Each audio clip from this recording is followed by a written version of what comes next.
Hey, how are you? It's the Global Watch Along in partnership with Red Horde. If you've joined in from the Red Horde, good morning, good afternoon, good evening, wherever you are watching in the world. I see W&G has already joined the chat. I haven't looked at how many viewers have signed up and have come on. I hope you can hear me. Everything tells me that I'm working on this end. I had a problem on the other end. It has been a while since we have done a watch party. I guess the Canada-Argentina match, that one certainly qualifies. Just trying to kick this one off and get it started. Didn't really sell this one. We'll see how many people join now that I've linked up on both. So you could be watching on the Red Horde.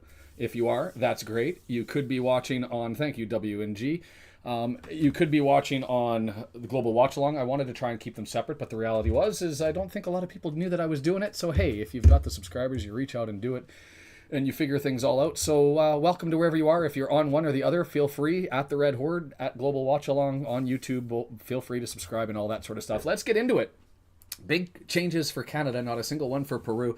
I don't know if you guys have been watching the Copa America and what's been going on and the comparisons as between the two. I posted a tweet that basically had figure skating for the Euros. A lot of flair. Far more technical, far more proficient. I expected the same out of Copa or of CONMEBOL, the South American sides, and I'm going to admit that I didn't really see it. The Peru-Chile game, same group. Let's just be honest. That was an ugly game. There was nothing pretty, nothing beautiful, nothing intriguing about that match. It was a Concacaf war, something that I'm used to seeing internationally. We're very physical. Not as many yellow cards as I thought, but definitely a lot of fouls. So let's get into it. WMG, I see that. Have you seen the EFL trophy groups? Yeah, we've got Port Vale and Salford. Is that who we've got off the top? And then the team, I don't know who we drew as the U21 team from the academy. I don't care about the trophy. I mean, for me, it's an opportunity for the academy to get run out. But anyway, if you're joining on Global Watch Along, I do Wrexham stuff. And 2,000 almost subscribers over there. I'd be damn close to getting 2,000 subscribers. So please feel free to run over there and have a look at it and check out what's happening over there. Today, the game, Canada. I've got the roster here. I'm gonna change this up a little bit. I've had to include the chat, I'll just say this, in here and under the old style that I've got. There have been massive changes in the watch along for the Red Horde. I'm not going to spoil them or tease them here. So there have been some changes. So I had to bring this one out because I'm on two channels. As far as the roster, if you watch the previous game, if you watch the game against France, if you've watched the game against Holland, the new Jesse Marsh stuff, Canada plays an active pressing style. It's exciting to watch. But the problem is we're not scoring any goals. 0 goals so far in those 3 matches against top quality squads. We didn't look bad against Argentina, drew against France, and the loss against the Netherlands. Didn't look bad, but just not able to finish. And so changes had to be made, and the biggest change, Davies ended up being pulled out of his role in the left on the left back line as the left back and moved up to left mid in the 4-4-2 formation that Jesse Marsh runs. And instead, Liam Miller flipping from that left side over to the right side, so no longer inverted. That's on his strong foot. He'll be fine over there. And Tajon Buchanan, the Serie A Inter Milan man, comes out of the lineup. Why? Because we needed somebody to replace Davies in the back. And so who did we go with? Richie Larea. I am shocked that Liam Miller drew in. I know the Preston North End fans have been saying he was doing remarkable. I know that coaches tend to love him. I know that there's a lot of stock in the young man. He hasn't been the guy for me. And the fact that you've got Tajon there, I see him as a definite upgrade. I was arguing even Scheffelberg over Liam Miller. In any event, we need goals, so Davies slides up to be able to do that, and away we go. For Peru, no changes, and I will take this off. This is the lineup that they've gone with, and I will pull this one off in favor of the standard run that I've been doing here with the Canada roster and the Argentina roster. And just give me 1 second here. And so that's the lineup. It's got the stats. I'm hoping to bring that into it again. So WG, if you didn't watch the match, it was actually, we were into it. The problem was our finish. Kyle Larin, who is our leading goal scorer all time for Canada, Jonathan David, who is League One in France's second top scorer last season, only to some guy named Mbappe. They had opportunities, they had chances, they just couldn't finish, and Argentina was clinical. There were some great saves. Let's be honest. The score could have been any range from 6-3. Argentina could have scored 6 goals. Canada could have scored 3. It was lots of excitement. It was a great watch. But Crépeau was played out of his mind, the goalkeeper for Canada. He had basically 2 breakaways, arguably 2.5, because in one Messi took the shot, doubled back, got the rebound, and still had another shot and wasn't able to score. And of all people, not to score on those amount of chances.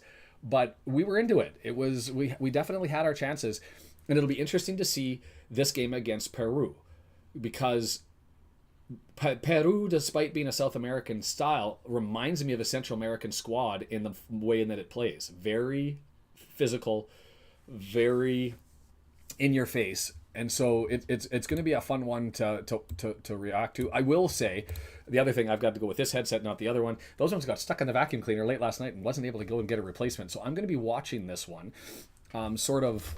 I'll put this back here. I'm going to be watching this one. On the same monitor, the same screen that my studio stuff is on. So there may be a couple of hiccups. I may not see some chats. I'm going to try and do my best. But welcome forward to everybody who's joined. I don't even have the live counter up this time because I didn't want to get distracted. I just wanted to see who was here and who was tagging along. I guess I got 2 on one channel and 3 on another. That's more than we had before. So hey, how are you? You got to subscribe to be able to chat. Stay with us as we get into it. It's on TSN. It's on FS1 down in the US, and in the link down below that's just scrolling by now, livesoccertv.com. That's the one you want to go to, and do that for all of your streaming needs. They list every game and where you're going to be able to watch it. There are a lot of matches that you can pick up that I didn't even know were going to be available. I don't know. Brendan was at the last one. Murray from Cali was at the last one, and so I'm hoping that they join. I watched the England one on the side from the Euros. The Euros has been fascinating for me watching the English because, let's be honest, I don't think they've been playing very well. So Sam, I love that. Don't you? I was working on that, and I figured out how to bring spreadsheets into the graphics automatically, so it's all automated.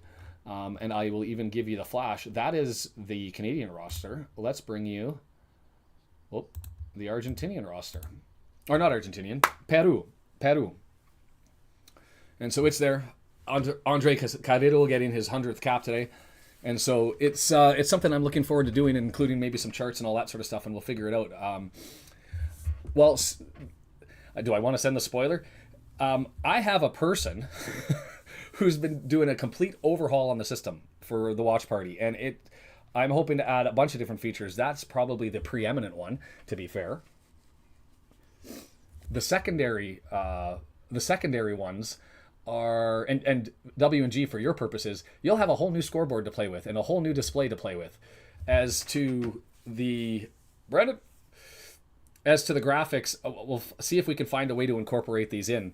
I am probably going to lose the chat on the Red Horde going forward, and if you're new, again, watching on the Global Watch Along channel, I'm looking to build that one up for international stuff, but keep it separate from Wrexham. But I thought, hey, I've got fans who like the Wrexham stuff, so let's see if they're interested in following along and getting some Canadian content, and that's where we're at. So there are a lot of surprises. I'm working on some live reaction stuff and things, but it will be a far simpler process, a far cleaner process, and the graphics and everything is going to change.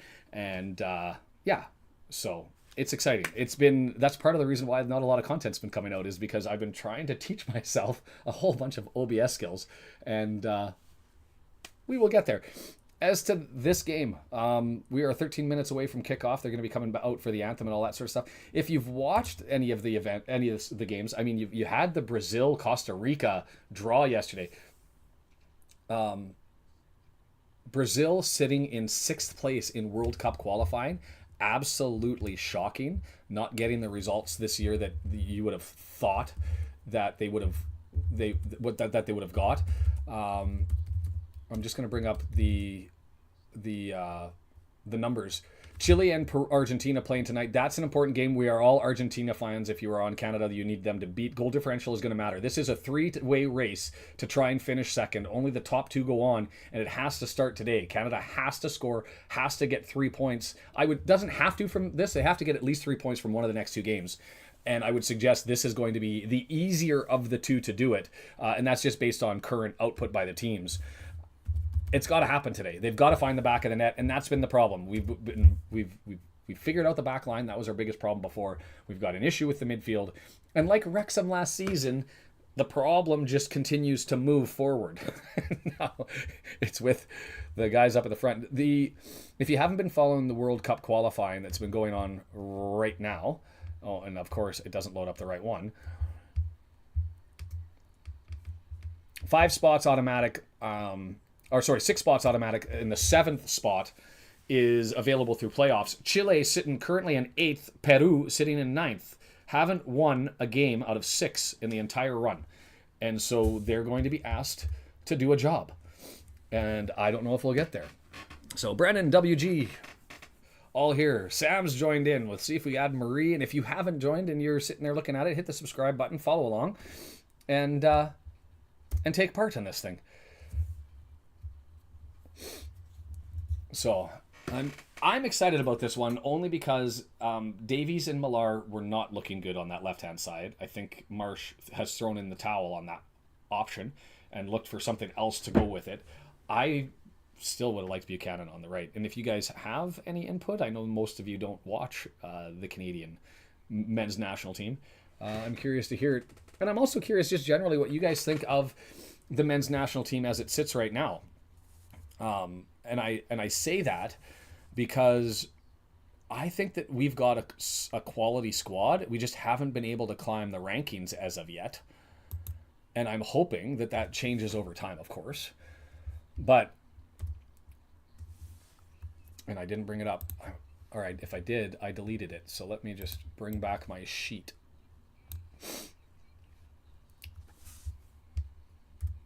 As we go through here. I'm curious what your thoughts are on the Canadian men's national team, because for me, I think that we are ready to move into a top 30 spot in the league. We just have to get results. These are the types of games that we think we have to win. Brendan, no, I think what we'll do is we'll end up at a testing session later on where we end up doing all of that stuff sort of as a membership group. I want to do that where it's sort of a preview for the members, run some of the videos and some of the alerts and see if it all works. And if it doesn't work, then obviously I can either fix it live or go offline and maybe do another one. So I think that's the goal for the Red Horde come the season. And I'm on tonight. Ridiculous o'clock if you're on the East Coast, but it's 1 o'clock in the morning for me when the schedule comes out. I've got some graphics prepared for that and some discussion about the teams that are going on. W&G asked me who you're interested in playing, but the Red Horde will be there for figuring out what we're going to do up for the upcoming season and who we're going to play. So by all means, stop by and take part in that.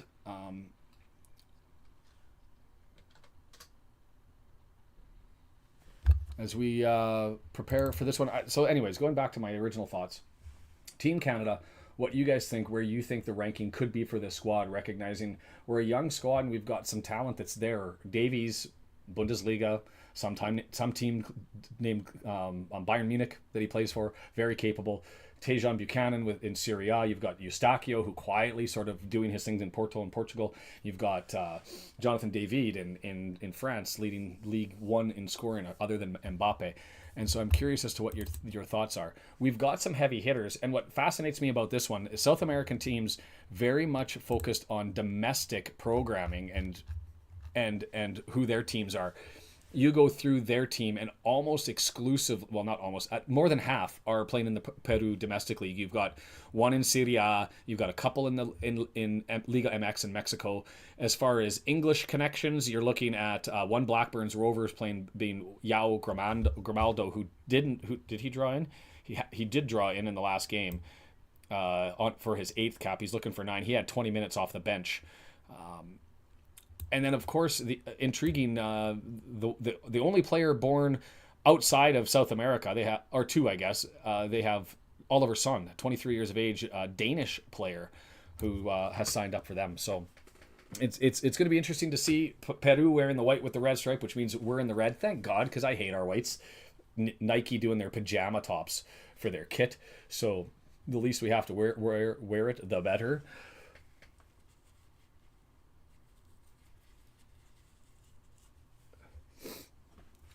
But it should be a raucous affair. It should be a rowdy one. I expect it to be physical, and the question will be, will Canada have the class and the quality to end up overtaking them?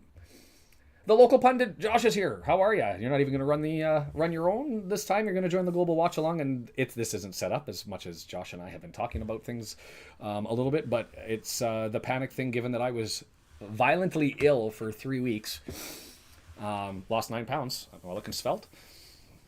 And so we get to soak this one up and hopefully try and get this thing started a little bit as we go through. I'm nervous. Like, to me, this is a big moment for Canadian football. We made the World Cup. We were the kings of Concacaf. We came out of World Cup qualifying, the best team through the World Cup qualifiers. And then we stepped backwards. We had an internal fight. Canada soccer and money and governance and protests and all. We didn't end up having games, and then we had to go the back door. We lost to Jamaica after being up.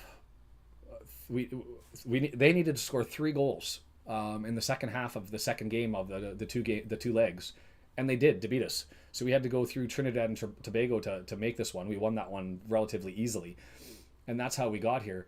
But Canada we've been saying for a couple of years now, this is a team that is to be reckoned with, and we haven't stepped up. If you look at Ishmael Kone, if you're watching on the screen, number 8 for Canada, midfield, he has been a little bit Jekyll and Hyde, but when he is on, he is special. And he proved that against the France game. He was the best player on the pitch in the France game. Uruguay looked nuts, right? They didn't get as many goals as I thought that they deserved, but they looked crazy good. And that press that they had, it was basically like, we're going to wilt you under pressure, and you're going to bend the whole way through, and eventually we're going to break. Colombia,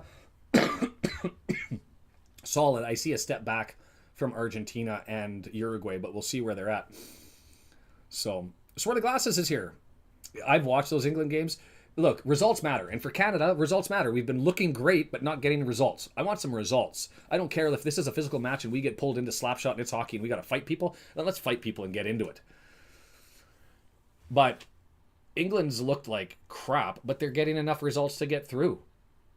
Right? They got the top of the table. They looked like garbage, and they're going to get I think they have a third place team in the first round, and so they've got some time to figure it out. Hopefully they can do that in the Euros. Euros has been nuts. That Italy game, and Josh, I did see a reaction on the clip of it. Brilliant. Against Croatia with the late score. That was crazy bonkers. And so, like buttons if you're here. Subscribe if you haven't subscribed. The national anthem, giving it a go for Canada, and that's a moment. Swirly. Thanks for stopping by and saying hi. I appreciate it. Like button before you go. Just so that the algorithm gods know that we're here. As we soak the anthem up for this one, as we go through the lineup. Kone there, number 8. Miller, 23. David, 10. Darnell Cornelius, 13. We've had a massive problem in our center backs. We were going with a guy named Kamal Miller, and we ended up stepping away from him and giving Cornelius the opportunity. He did have caps earlier, didn't get as many with the substitute coach in the tail end of Herdman's tenure. They've gone back to him, and he's been a revelation. Him and Bombito have been something special in the back line. And so massively excited to see how they end up performing this.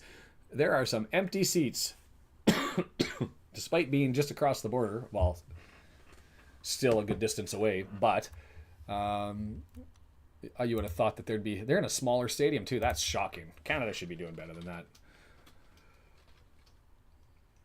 Reds fans, where are ya? That's what the message should be.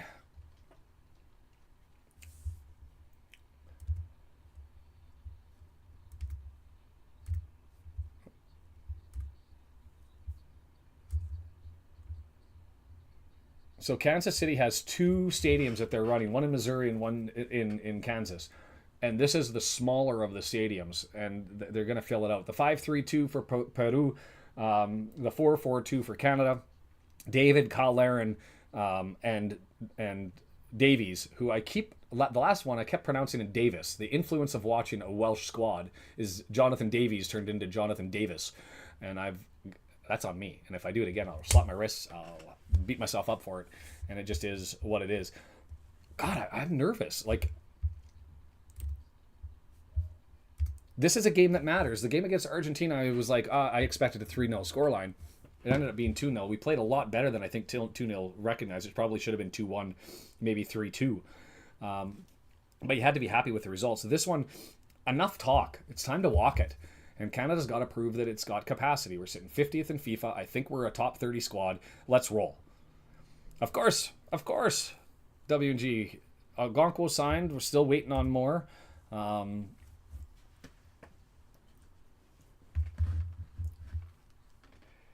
I've been listening to the podcast. I've been following along as much as I can, and I've been working on the back of house stuff for this one as we get everything ready.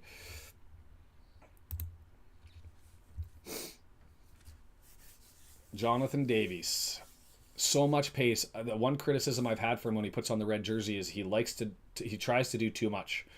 And I think the solid players, you look at the goal, Ronaldo gave up a beautiful assist in the most recent game that Portugal had, and he could have had a crack, but he knew that there was a better opportunity. He knew that he could trust his teammates, and I'm not sure if Davies has got quite there. As far as yellow cards, because yellow cards matter, and they matter for the next game with suspensions, which is why we'll watch the Argentinian-Chile match. There's three players for Chile that are on yellow cards and could be suspended if they pick up another one. In this one, you've got, let me slide over, it'll show up on the graphics as well as it scrolls through.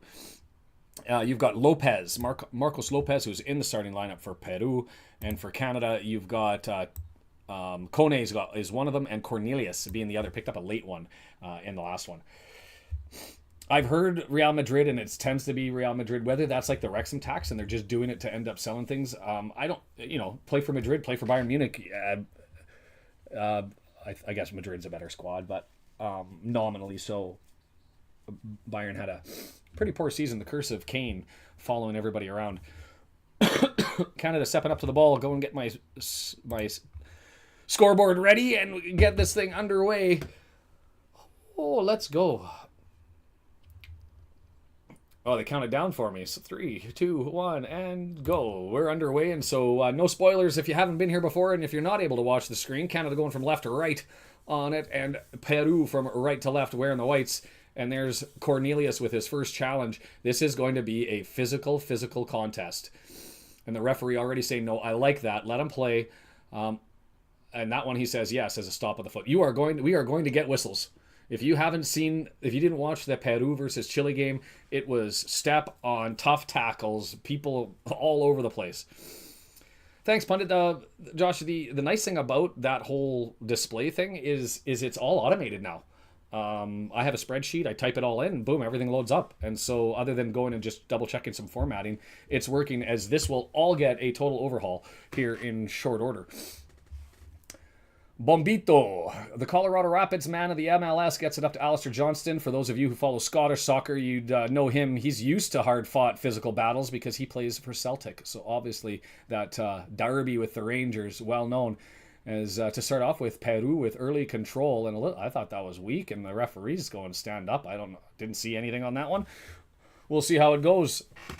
The right-hand side, Kyle Larin gets taken down on a tackle and a squat. Peru not liking the call so far, as that's 2 the other way. Lots more hugs after the tackles in this one than there was in the Chile match.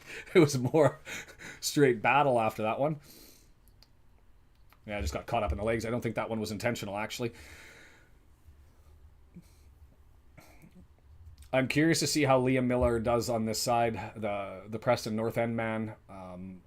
He's got a future. That's undeniable. I just don't know whether he's got the capacity right now, and whether Scheffelberg's not the better option. Schaffelberg is somebody who I think should have a look for Europe. Kone's got to get a top 5 team. He's sitting at Watford and gone through 4 managers. He needs to find some more consistency for him. But here's Liam. Nice little touch over to David. and not back. Is that going to be the theme? Wherever Miller is, he's just not able to find the interplay with his teammates necessary to move the ball forward. He couldn't do it with Davies. And now you've got Larea over on the left saying, let me connect with Davies, please. But no, Johnston on the right-hand side, and that's a brutal pass. Josh, yes, there is. And the referees let a lot more go. There are stuff that I was like, that's got to be a yellow, but the yellows mean so much here. If you get a second yellow, if you get a second yellow before the quarterfinals, you're suspended. Crepeau on the run, and that's Darnell Cornelius. And it's nice to know. It's nice to know when you have a defender back there that I just have confidence in Cornelius and Bombito to win 99% of the battles that they've got. And it's a comfort that I've never had with the Canadian men's national team ever. And so it's a new experience for me. And it takes brilliance to beat them. And the two that did beat them, if you didn't see the goals that Argentina scored against Canada, the second one was an amazing Messi pass that found an open player on the right-hand side. And I don't know how you beat that pass. It was just quality. And the first one was a bit of a breakaway, and Crepeau made the first save. And unfortunately, it bounced over to the right-hand side and was right there to be potted. So the question for us is offense. We're only 3 minutes in, but nothing there. I'm getting frustrated already because for me, that's what I wanted to see. Is I need to see this guy, number 19, get some ball and find that pushing himself forward, because we're taking a hit in the back. Richie Larea, now is he with Toronto right now? He was with Notts Forest, and trying to get stuck in there. He's been cast out, I guess you would. Toronto. He's not the same, and he's not as good in the back. That's a cross, dangerous header coming down. Crepeau able to jump on it.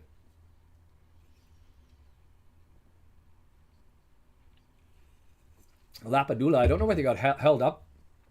It may not have been onside. Adula, well, he back onside here. Yeah, he's onside. So not held back. He just went up too soon. Ended up hanging up there. And come on, Miller, do a thing. Miller. Kyle Larin not able to do anything. Well done defensively. Didn't see this from Peru, mostly because they were too busy whacking each other in the shins in the midfield. Larin tries to get it to Miller, not there. Bombito, Ishmael Kone, back to Bombito, and we will reset and recycle. Let's go. Empty stands behind the goal, empty stands everywhere, and in the smaller stadium. So apparently Canada not well traveled. The issue is I think there's some disenchantment with the Canadian fans right now. We got all built up. We were the kings of CONCACAF. We go to the World Cup, and we don't get a single point. And so I think there was...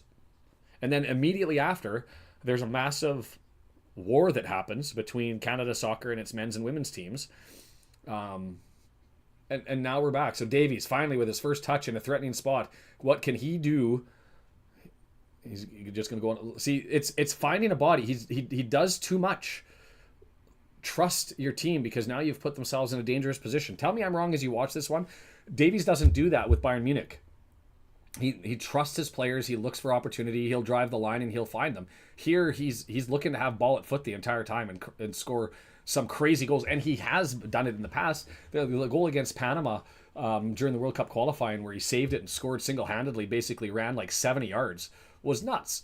But you can't run against and through teams at this level. Kone gets swept in the back and gets a foul. Let's go. Might as well change the roster, bring up the Canadian ones. I'm looking for our first goal. I don't know. Do you guys? I don't know if you have the Canadian broadcasters or not. So I don't think you do. I think you guys will have the U.S. broadcasters mostly, which will be interesting to get their perspective as we go through this whole chat.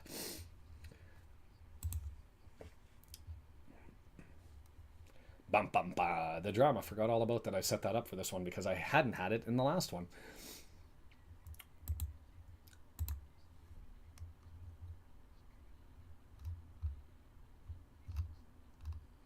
It is FS1 in the US. So yeah, and feel free if you hear interesting little tidbits that come out of that one, let me know exactly what those are. I've got the Canadian broadcasters. And the other controversy and the other detriment to Canadian soccer is we gave away our broadcasting right to a complete online service. And that online service is for like 12 freaking years. And yes, it helped build the Canadian Premier League. We now have a second tier in Canada for our football clubs, but it came at the consequence of fans not having immediate access to these players. TSN ended up subleasing the arrangements to put this on the big picture, and here we go, Peru moving up, knocked out by Alistair, and it'll be a throw-in on the left-hand side.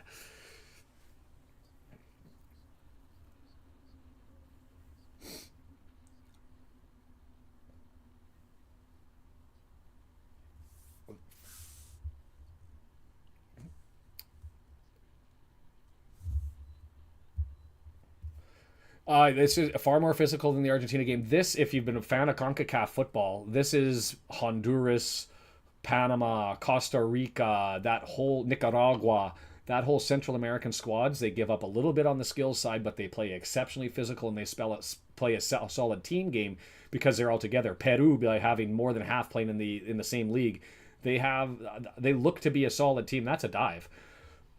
Brendan with the flop counter. Ting. But they just don't have the quality. Is Ishmael Kone getting... See, and I said before, Jekyll Hyde, when he is on, he is on. When he is off, he is off. And unless you take out the legs, the ref isn't going to call him these times. Davies, look at your teammates. Look at your... Nice little cross. If it would have got past and not defended there, you had David standing right there. Jonathan David, a poacher. Kyle Laren, a pure striker, even though they're... I guess a 9 and a 10, and that's the role that they play.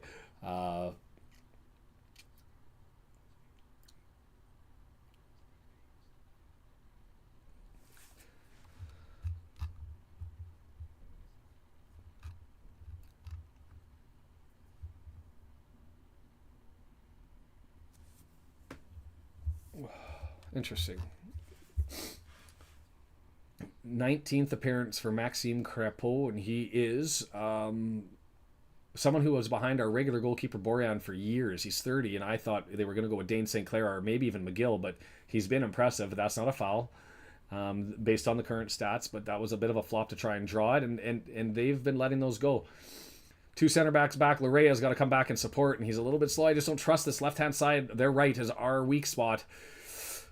That's the one part of our back line that I just don't like. Alistair Johnson capable on our right side. Bombito, Cornelius solid in the left, but Crepeau was there to take that one away, and Ishmael Kone, who please be more good than more bad, because when he's good, he's special. But he's had a couple of bad touches first.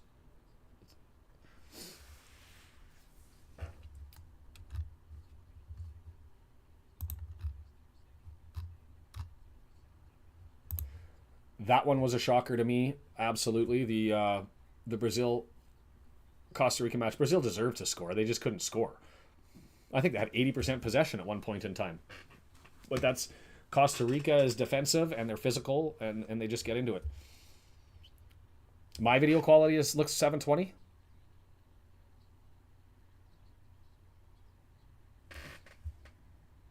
Because I don't know. It looks okay to me. But I can look at that in the background and figure out what's going on after this one is done. I am admittedly running because of blip, but my OBS is telling me that I'm running fine. Live interactive. FPS is 30 per. The game, I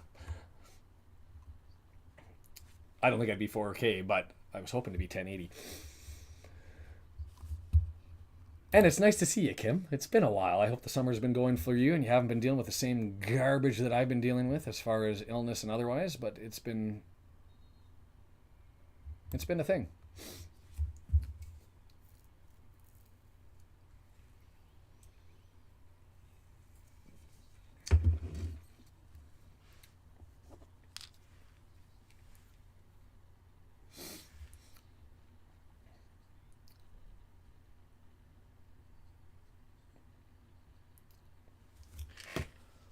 Cornelius Eustachio. I question if you do, or if you're new to the channel and if you follow the Canadian club, I'd be interested to hear, do you think Davies should be the captain, or do you think it should be Eustachio?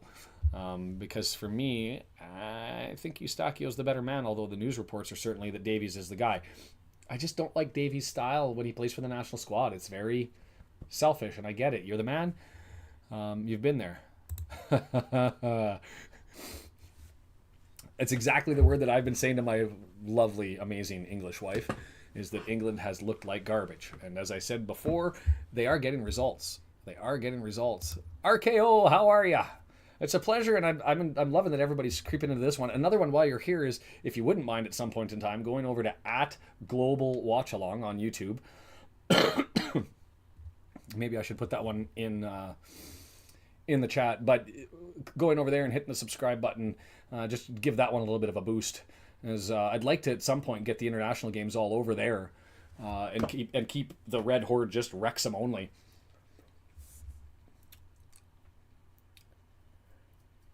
And Brandon, the other thing, I don't know if what you're doing in July is a secret or not. Let me know, because I'd be happy to tell everybody exactly what's going on. There we go. Davies with a nice ball into the penalty area and is with space, and it's going to go for a corner. That has to be the corner. Missed the pass and ended up getting a more accidental, caught in the feet of the defender, and away it goes out. And so Eustachio is going to step over. That'll be an in-swinger as he's got the right foot. And away we go. Kyle Larin, the magic man. One of those odd players who plays, it's no secret, perfect, I'll let everybody know in a second here. Kyle Larin, one of those players who plays far better when he's wearing the national team jersey than he does when he's wearing the domestic one. But here's the corner. It's a flat, low delivery, just headed away, flicked up over top, and Peru going to be able to clear over down the left-hand side, although pressure there. Really? It was a shove, but they've been letting that go. So here's the not secret. Marie is back. How are ya? Kim, that's the magical question.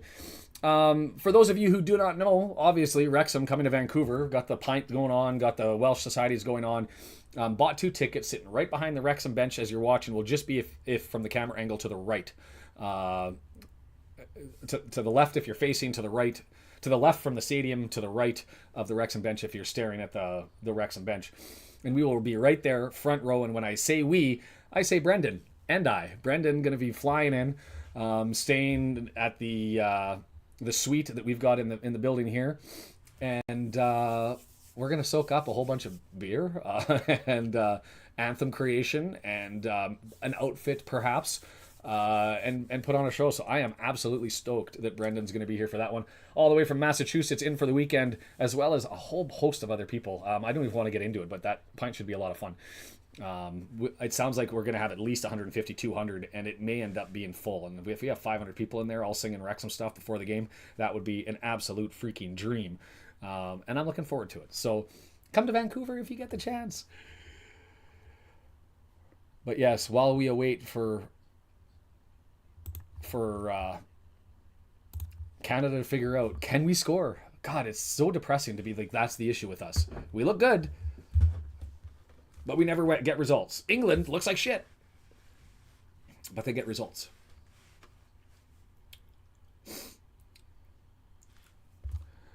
I did, and I read it, and I don't know if that was Birmingham proposed it or just one guy said that Birmingham proposed it. I don't like it. I think Starkey had the best comment about it.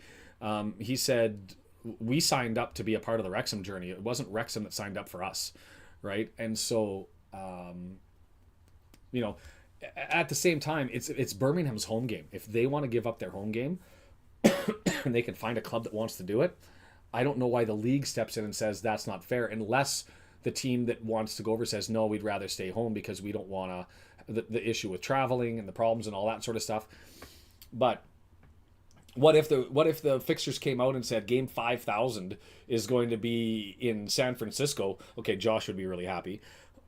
But man, would I be freaking angry, right? Oh, it's convenient because the whole team is already over there, so we can play the first game and then get over. It just messes with everything. Pre-game show?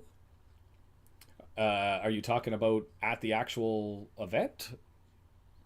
Are we going to be streaming? Oh, almost a giveaway right there for Lyron as he just can't get there.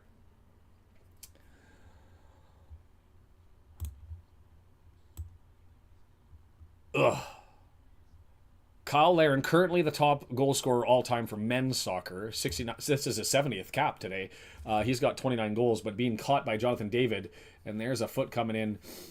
Lopez has been all over the place. He has been. That's his third. That one legitimate, but 2 flops. And he's been involved in a number of fouls. I'm hoping, Tobias, that we can set that up. I'm absolutely hoping to set that up. I think it'll probably just be a run because I'm going to want to socialize and get involved. So we will figure all that out.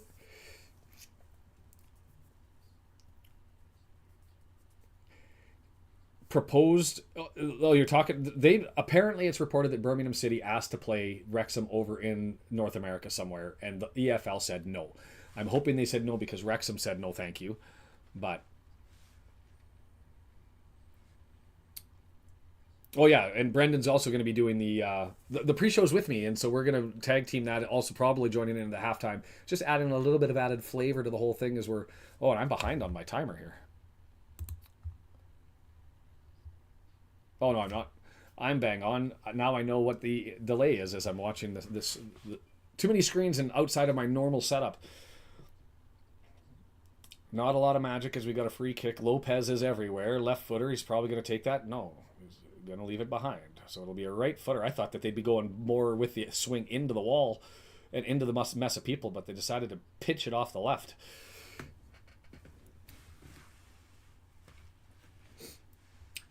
Pre-game before the watch party shows. Yes, that's what we're going with. I think I said that. Brendan's going to be helping out with the watch parties, the watch alongs, and stepping up before and at the half and doing all that sort of stuff. Do you think Chelsea? I mean, Lille, he's got the numbers, right?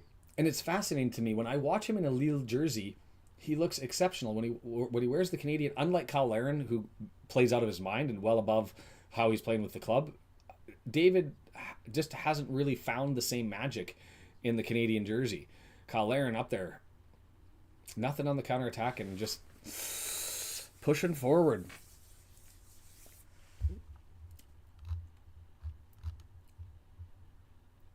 Venezuela in the semifinals.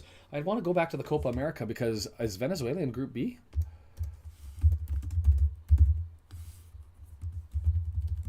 Off the top of my head, I don't know why I didn't pick Venezuela as an option out of that group, and that's either because I didn't see them in the same group. I don't like. I will say I do not like how you can play the same group in the semifinals. I think that they should have the crossover on the brackets. Late challenge, yellow card, yellow to Richie. Yeah, that's the right call. He went in full force and caught him high in the thigh and leg and had his leg up. That's standard yellow card territory. Doesn't matter if it's in Copa America or otherwise. They are in the same group. So yeah, they're. So you think Canada's going to get second? Venezuela is. See, I don't think they meet in the semis because I think Venezuela will take out Mexico and we will meet in the quarters. And that's. I think it's going to be harder for us to do the work. Let's be honest. I don't think Ecuador and Jamaica have the ponies to compete there. And so yes, I can see it in the quarterfinals. And then the question is, I think that if we play Mexico, away from Mexico, Mexico's not the same. They are absolute beasts at home, and they are powder puffs away from home. And so I think if they are a second place squad, I think Canada has the capacity to take them out. And so if we finish second and Mexico somehow finishes first against Venezuela, then I will be cheering for Venezuela against Argentina so that we can get you guys in the semifinal. Yeah, it was a dumb yellow. And that's that. The reality is I think this game is too fast for Richie. And we don't have anybody to fill in on that back line. Yeah, you got to give that one.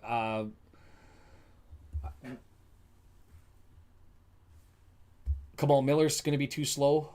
I don't think you can go with the youth that we've got there. We've got a Fulham man. I don't even know how to pronounce his last name because I haven't actually heard it pronounced. Defugaro plays for Fulham, and I haven't seen him, but early reports are solid on the young 18-year-old. He could come in. But other than that, who's coming in on that side? Waterman, he's only got 3 caps. Ahmed plays for Vancouver. He's only got 4 caps, and I don't think he's the right answer. And Sam Payet's just too slow. So we've got issues on our back line other than our 2 center backs. And that's just how it's going to be.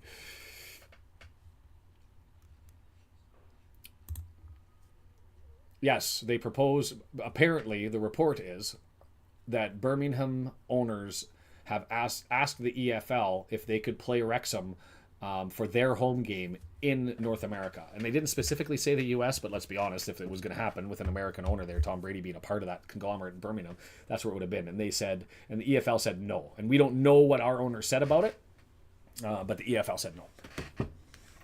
But Santiago, awesome having you in here. Thank you for joining and soaking in a little bit of Copa America. It's nice to see now the flavor because we've got everybody from all over the place.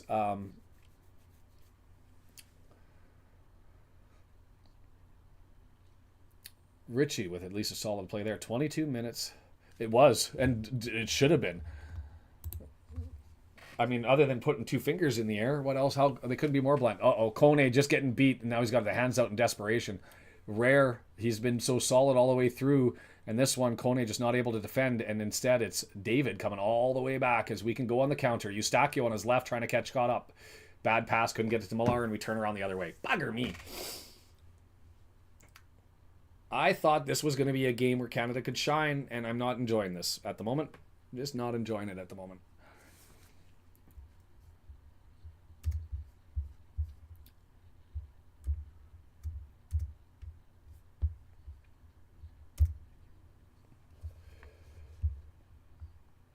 Stats, 59% possession for us, so maybe I'm being a little bit hard on ourselves, on our team. See, 31st, I think that's where our team fits in the rankings, and to climb up there, we got to start knocking these teams off. The XG is so low. 0.03 Peru, and nothing for Canada despite 59% possession. We look like the inverse Notts County. Lots of possession and nothing going forward. Confident in the back line other than the left side, but nothing going forward.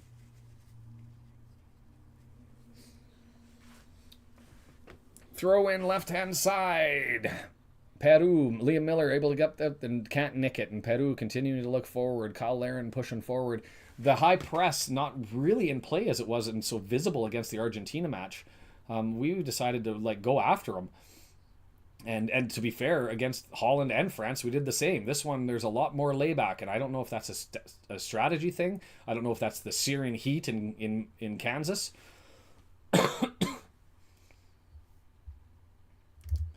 Polo gets it into the box on a nice little interplay, but well defended by Eustachio, who comes back.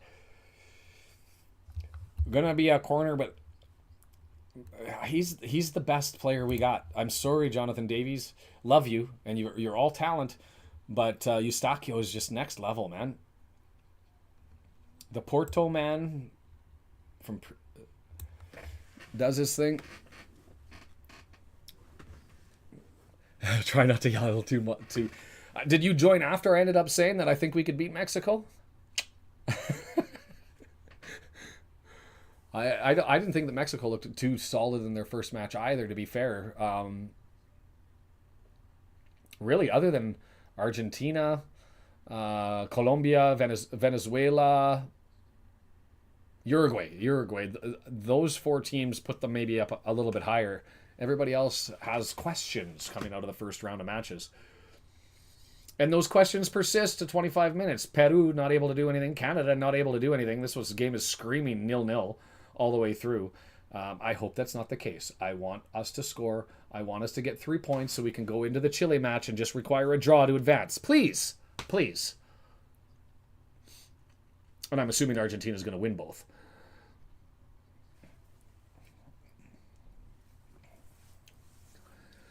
And maybe we aren't pressing because in the heat and knowing we're not deep.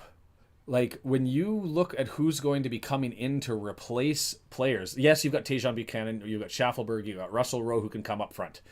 As forwards, who are we looking to bring in for forwards? Osorio? Not really. Theo Bair, Russell Rowe? I just don't like it. And our back line is thin. Those are our four. The drop-off after Larea is massive. So maybe you've got to rest the guys and make sure that you're not pressing and just hang into it with a counterpunch. Yeah, the U.S. did look good but couldn't finish either. As Peru comes forward, Oh, wide open on the left-hand side, and Crepeau! Whew. This guy wants to go to Europe. He wants... I haven't looked at when his contract expires with the Portland Timbers and whether he's a January window target, but he's been nothing but quality in 2 games so far. That the stops that he had against that Lionel Messi, well, whoever that guy is, were impressive. Alex, how are ya? It's nice. It's nice to see the familiar names coming in. Like button while you're there, guys. Have at it. Only one person over on the global watch along. Everybody familiar with the joining at home with the Red Horde, and maybe that's a message.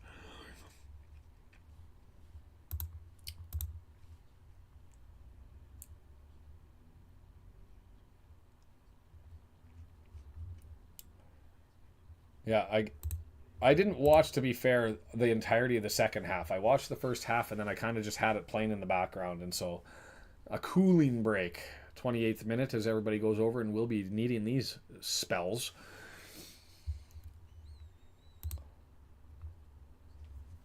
The Peru fans are all over the place. Peru, but nothing from...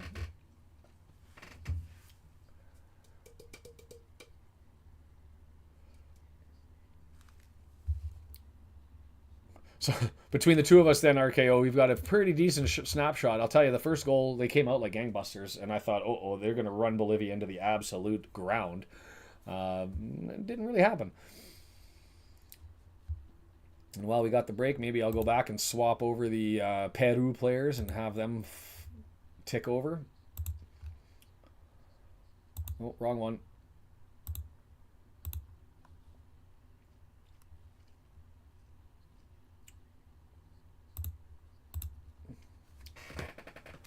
Was a solid save. That they've got a quality keeper in the background. It's going to be a corner coming from the right to the keeper. I don't know if it's a right-footed or left-footed player. In swinger or out. Oh, they put both over there. Could be short. So they decided to go with the left-footed out swinger. No, they're coming back the other way. Richie Larea. God, he's been with the program forever, and it's just sort of a band-aid solution everywhere, has Richie. Played it short. The Notts County special. In overtime, cleared out, but not too far. Still in a dangerous 20 yards out. Off a feet. Looking for offside, not given, so it's out, and there's Liam Miller over on the left side. He got twisted. He's on the wrong side of the pitch, but we'll take it. As he goes over, and Davies, who I haven't said his name enough.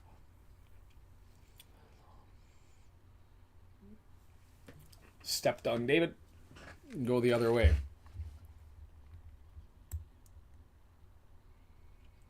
Richie Larea, 51st cap today, 29 years of age, and one of the elder statesmen, actually, when you go through, for reference, 652 caps for the Canadian squad, 1,127 for the Peruvian team. So just almost double, as we have a younger squad, and Miller trying to find his way through, 3 guys to deal with, and Kyle Laren staring at him. As it's forward, Kyle Laren up to Larea. Larea looking over to Davies on the left-hand side. Gets it behind him, so Davies has to pause. Can't get the engine fired up. And now look to somebody. Thank you, Eustachio. Liam, get that cross in. Instead, he flips it forward to Eustachio. Draws it back. It's right there. We're going to go for a corner. That came off Kyle? They did say they got the final touch. Didn't look like that from the angle, but hey, nobody's complaining about it. I must be wrong. It happens every once in a while.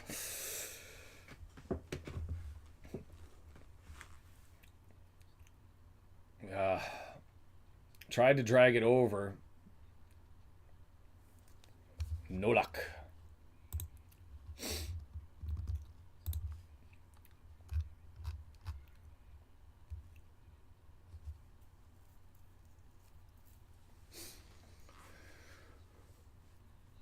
Another reminder: there is the Argentina-Chile game that you can pick up. Go Argentina for all of those matches. By the way, you need them to keep keep everybody else from getting points in the group. But also 1 o'clock local, 9 a.m. in over in England and Wales, and 4 o'clock in the morning in the East Coast. The schedule comes out, so we'll be online tonight chatting about that and going over things. So you get to see my ugly mutt twice today. How special is that? Bombito. The Heat must be like everybody's in slow motion. Wait, how does that foul get given? Lopez again does the flop, runs it into a man with the ball. Johnson's like, what the hell did I do? I had my back facing the ball. I blocked the man from taking the ball, and he runs into me.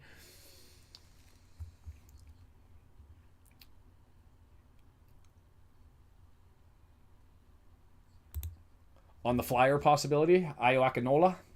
I still think he's an option. I'm going to be honest.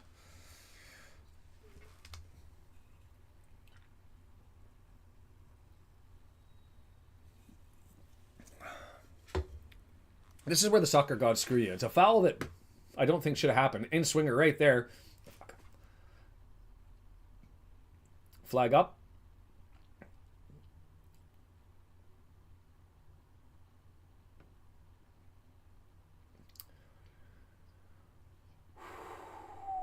I don't know. You got to watch this. I didn't think live that it was offside. Oh, yeah. It's way off. Okay. Not even close. Not even close. My instincts are a little bit off. It's been a while. I just anticipated I was going to find the back of the net because that's what the football gods tend to do is bad foul end up leading to a goal. Always a novel thought, Kim. Shots on goal, kind of one of those things that you want to have happen.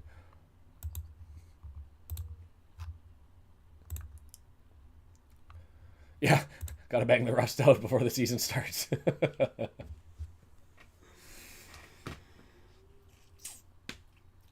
And we're good. Keep it going. 34 minutes. Nothing to worry about. Nothing to see here.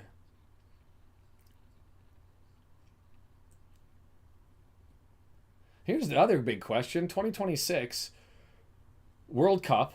We're only 2 years away from it. Qualifying's going on. Assume your team gets into it. Where would you like them to be based? Over on the west side, California, Vancouver. You want him somewhere in the central. Ooh, he's onside. Moving forward, Alistair and Bombito a little slow. Clips in the heels. That was part diving, a little weak given the other calls that are out there. But I thought if that was against Lopez, it's well deserved. Lopez, the Jody Jones of the proving squad, is Eustachio with a giveaway with three guys in the middle of the area. This is not okay. Little flick, tried to get it. Lapadula not able to. Just body is just ugly. And then Larea ends up taking a shot and an extra kick. I don't have a problem with no card on the play, but he got frustrated there on the whistle being called, and I think he gave him an extra shot. No Euro rule to allow only the captain to chat. Watch this. Did I miss this? So he gets upset that he goes down, a little frustrated. This isn't a yellow, and I'm fine with all of this. But am I rusty, or did he give him an extra shot here?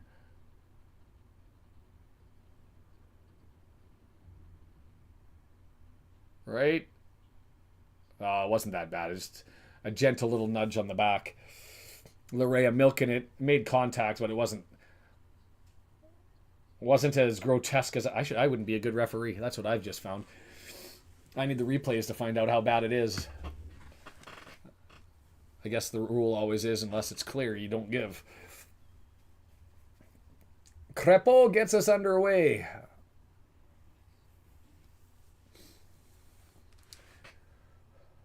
Had the feature on TSN in Canada before Eustachio and his match. We've got some interesting stories with players who, like Ayakinola, who born in the U.S., signed up for the Canadian national team, basically homeless for a period of time with his brother and a single mom as immigrants into the country, who found his way, and here they come again. Peru, Bombito over there to try to seal things off. Davies ends up coming back, and it gets spilled and cleared, and Kone do a thing. Kone just not on Kone. What are you doing? Like, that was as ugly as it gets. And you look at him, what you saw against France was a masterclass midfielder performance. Like, it was one of the best performances I've ever seen internationally, and surely from anybody in a Canadian jersey. And then you see that where he stumbled, bumbled, and tripped himself. Ugh. Maybe it's the pressure that this is one of those ones that we haven't been playing teams in the... Nothing given on that one. Interesting. I thought that was into the feet, but... we haven't been playing teams in that 20th to 40th band very frequently. And those are the ones that we think, the Canadian team thinks that they should be taking out, and we haven't.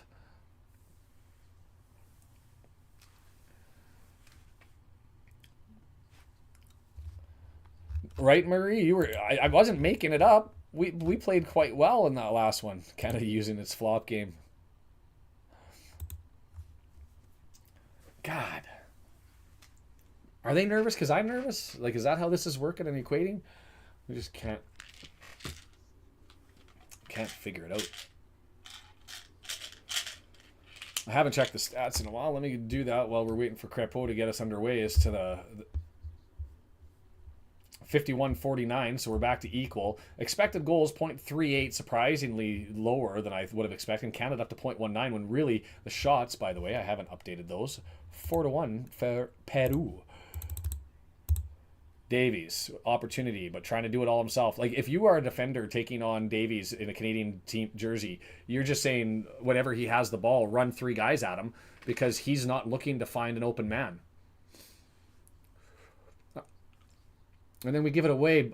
Kone. That's four mistakes by Kone. And this, go on to Twitter and see what people were talking about. And Watford was even talking about, like, Watford fans saying they were looking for a $30 million fee to sign him. But based on his performance with France, that's a headbutt. That's a headbutt. VAR that's a headbutt. Not significant, but he collided. There's contact.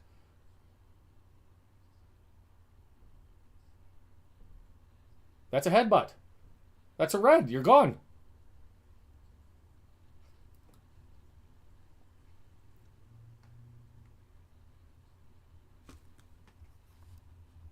He's got to go. Whistle's there. Delay. Look for a sub.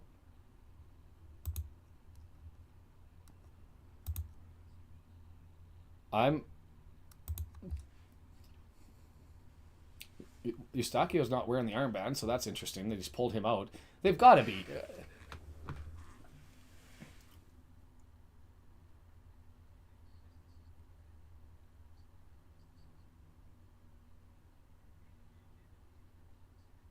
I'm dumbfounded. Red card check. There it is. He knows. He knows. He knows. And Lopez, who, let's be honest, he stirred the drink as far talent-wise. He's pulled full Jody Jones, but without the composure. No red.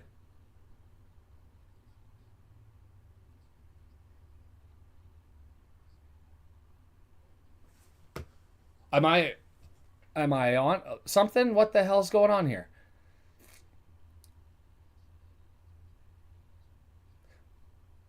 So now, Alistair, you got to flop out a little more next time.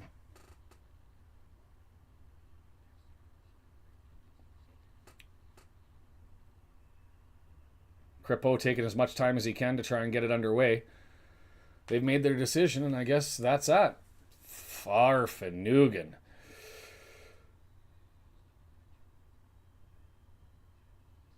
I'm curious what they said on FS1, if you guys wouldn't mind typing in here. And ours, they're saying it's an incredible, stupid decision. Unbelievable. Anywhere in the league, that's a red card. Not in this one. Is it because it's cold? Like, not even a yellow. Not even a yellow.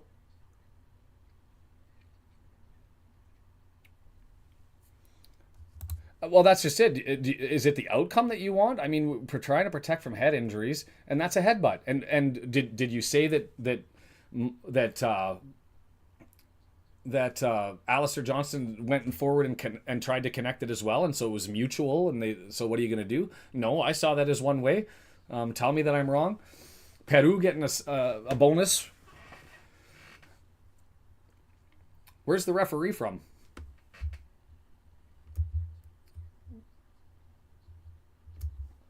Mario Alberto Escobar Toca.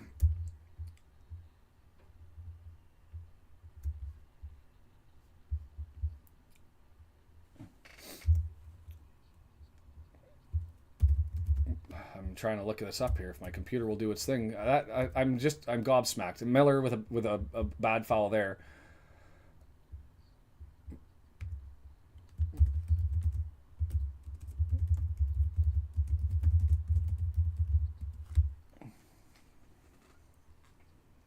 Guatemala. Well, let's be fair. Concacaf Central America, the physical play, he's not giving out cards. That whole Central American style is quite violent. So he's like, that's just football.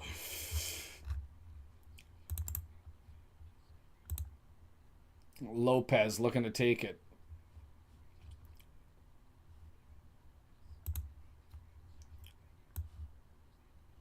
Pena, he's teammates with Cornelius over at Malmo, by the way. That's a dangerous one. Oh, I thought if that hung out there more, I thought that was a dangerous ball to the far post, but just a little bit overcooked. But yeah, Marcos Lopez, a defender, plays for Malmo. Here's the headbutt again that they're showing us, and yeah, he's just talking to him, and then he got headbutted in the head. Unbelievable decision. That's an obvious red card. Like, that's what I'm hearing. And the referee just goes over to Lopez and says, "Hey, sir, can you not headbutt people in the head? That'd be swell."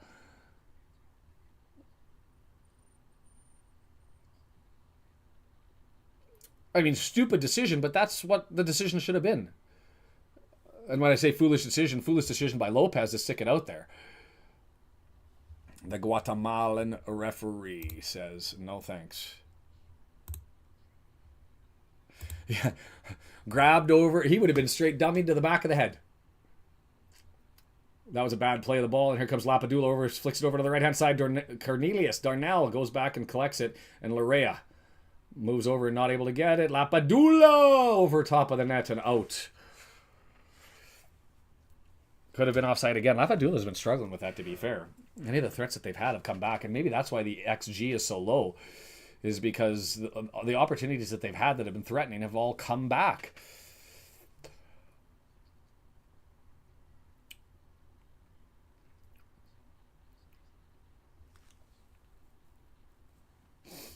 Variable, awful reviews. Marie coming up with the Kimisms. They said it was negligible. Interesting. I mean...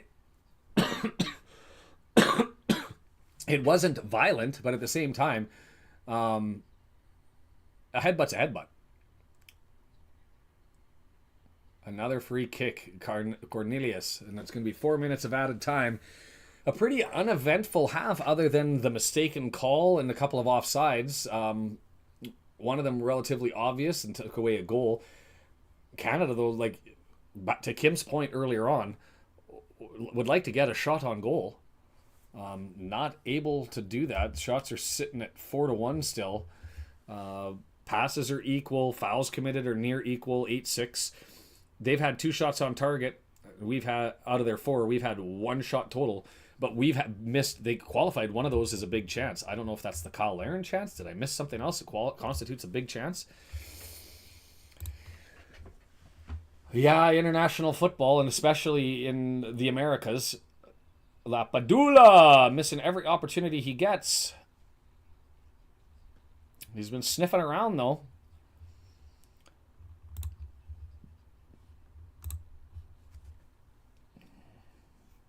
Maxime had that one covered anyway. He right over to the post. Arm is down, unless it ends up hitting it and deflecting over. And to be fair, I don't know if that would have got by... is that Laren standing in the way? Kyle Laren, yep, big number 9. I need... Somebody can call out for Alphonso Davies. You know, do a safety check, make sure he's okay. Got out of the hotel all right. Be nice if he showed up. In Canadian media, I'll be different than Canadian media. He's the most talented footballer we've ever had in Canada, let's be honest. And out of Canada, but he just hasn't looked good for 2.5 years with the Canadian jersey on. And I think he's getting in his own head, and he's forgetting he's got 10 other people.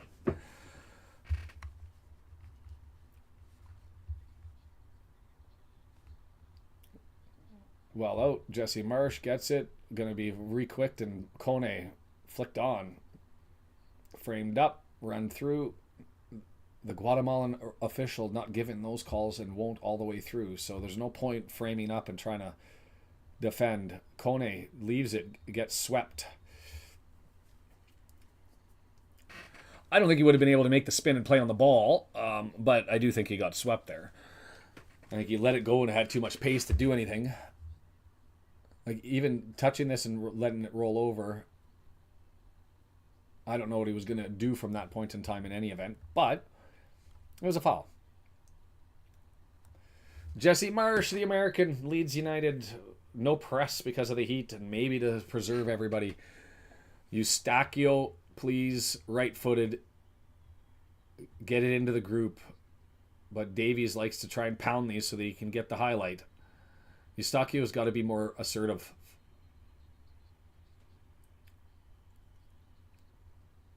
Referee went down. Uh-oh. Referee just collapsed over on the end. Maxime Crepeau running over. We've got emergency stuff happening here. I don't know if they showed that feed. I don't think it's the main official. I think it's the linesman running in the heat over on the far side. Just went down. Maxime Crepeau, they showed just briefly for a 2-second little blip.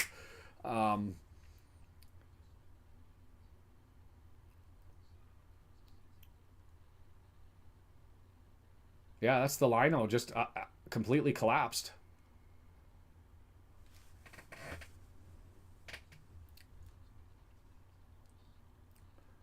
And I don't know who identified it. You heard the whistle, and Crepeau obviously saw it because the incident happened at the midfield stripe, and Maxime made it all the way up from his goal position and was the person that was right up next to them when they flashed it onto the screen. Not good.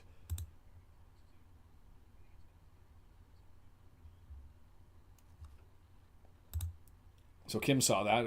It was the assistant referee running. That's the side that's in the sun full time. There's no shade on that side.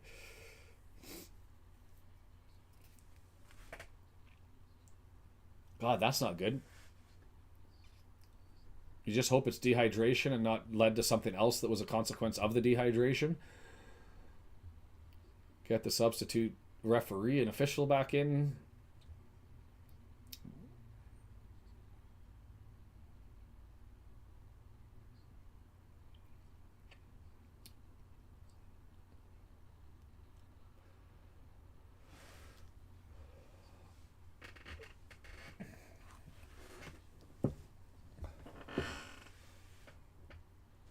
Yeah, he's not in it. Get the guy off of his feet and get the stretcher over and get some liquids into him. Why are we propping him up in the heat?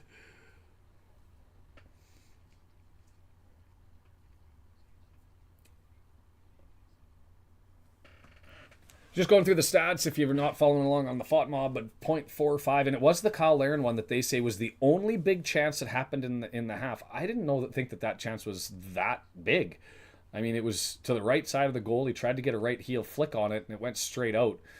Maybe they think shots in that territory are more likely to go in, but they've qualified that as a big chance, and that's really the only opportunity that we've had for Peru. They've had a total of 5 shots, and 2 of them made it onto target. Lapadula with the most of them. Will it tell me who had each of these shots if I scroll over top of them? Lapadula left foot, Lapadula right foot, Flores, Lapadula left foot, and Quispe. It's been Lapadula that's been stirring the drink. That's when we play football in North America, though. I mean, if substitute assistant referee, 50-50 ball possession. They've owned on the shots and the shots on target. Apparently, we had the big chance. Passing 133 to 128, 79, 76%. Fouls committed 9-7 for them, 7 for us. Corners, 2 them, 1 us. It's been an even match, and it hasn't been pretty. I expected more out of us. Maybe I didn't give Peru enough credit. As I said, this is a team that's winless in their qualifying, struggling through things right now. They don't win, but they don't necessarily lose all of them either. They've had their fair share of draws, and this is sort of what they've been doing, is just eking out points. We've got to get 3 points somewhere. I mean, you're going to end up with a three-way tie for first, or sorry, a three-way tie for second. Everybody on 2 points. And so then it becomes, how bad does Argentina beat you? Which then the inequity of goal differential in a 4-team group shows its face, because is Argentina going to play its full squad if they've already qualified and they're clear in the last game? No, they're going to put out a lesser squad, and so they get Peru, and so what if they only they half-ass it out there because they just want to get to the quarterfinals in reserve? Peru haven't lost in 2024, but they haven't won. It's been all draws. That's what this is sort of scripted for them. They're good in the back line, and they don't allow many chances. And we're gonna redo. And Davies took that one. Please defer, just once. Eustachio has the skill and the talent. He needs to step up and say, "This is my ball. I'm the midfielder. I can place this. I take the corners," but no, it's Davies instead. Why? Why? Somebody tell me why the guy who's set to do your set pieces from the corner is not the one who's doing the free kicks from 30 yards out. Let him swing it into the mob. Unless it's because you want the left foot so that it swings towards the goal to allow for a header to get that, rather than a right footer that's got to come back. But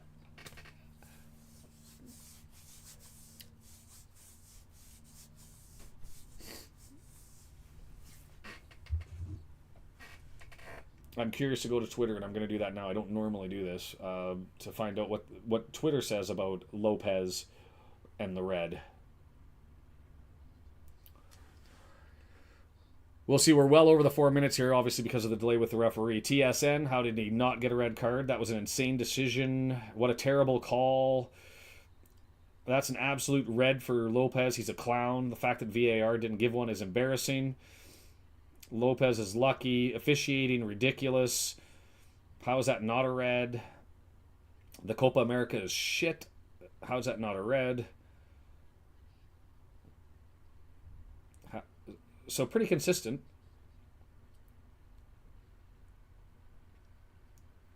Canada being absolutely outplayed by Peru. I wouldn't say that outplayed. It's that we haven't.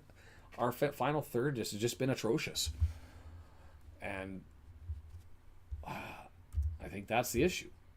And unfortunately, it's been a curse. It's been sitting with us for longer than I'd like to admit. And I was hoping that this was going to be, when we play, the team's 40th ranking and below, we outclass them so significantly that it's like, how can we be around? And no offense to Costa Rica, no offense to Panama, no offense to Trinidad and Jamaica, and even though Jamaica beat us 3-2 in Kingston to end up qualifying, we look so much better than they do, and we just don't get the results. Yeah, Kim, that was painful. That was painful, and not what I wanted.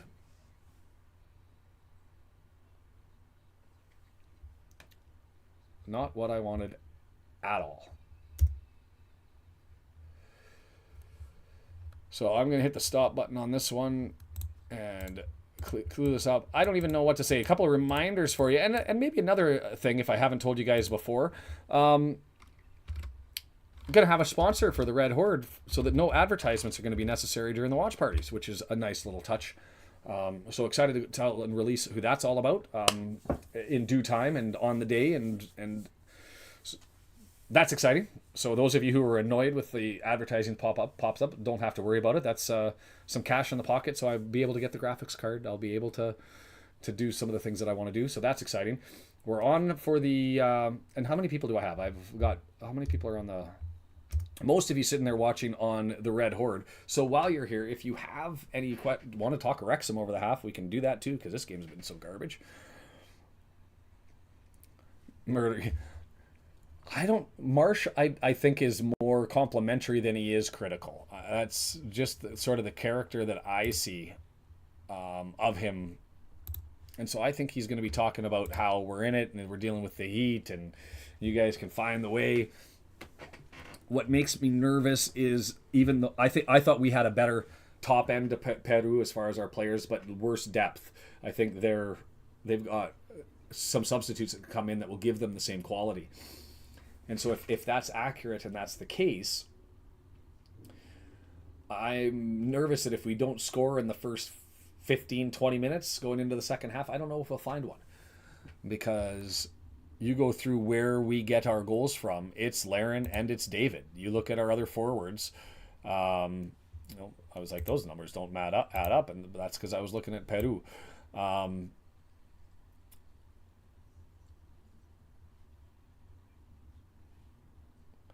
You got Oluwase's got one in his, or sorry, no goals, and he's only had, it would be a second cap if he comes in.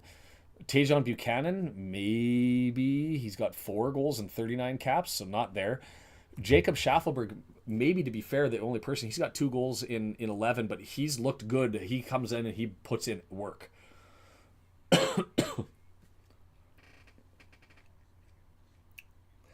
See, Maria, and I'll be honest, when I followed the iFollow stuff, I wasn't certain what it was going to be either. And they said internationally, but then I was like, but if Sky Sports is covering it and you bought the rights from Sky Sport, then I think it's going to be, if televised, it will be on Sportsnet Plus, ESPN Plus, those plans. And if it's not covered on Sky Sports and televised, then it's going to be on iFollow. So unfortunately, I think that means 2 subscriptions, but also 2 subscriptions that if you're a Wrexham fan, to pick up cup games and stuff you're going to have anyway. So I guess I should have clicked on the chat so that would have come in and you guys would have known. So we'll see what ends up happening with the TV coverage. I do still have to buy my iFollow and get that through. Yeah, and it's still got to be something there. They're all we're talking about is the Lopez thing on the and Atiba Hutchinson, former captain of the Canadian team, had his World Cup appearance, and so he's in the middle of the panel here. How is it possible that VAR doesn't make the referee look at that, and neither of them can think of a circumstance where they don't make them go over and have a look?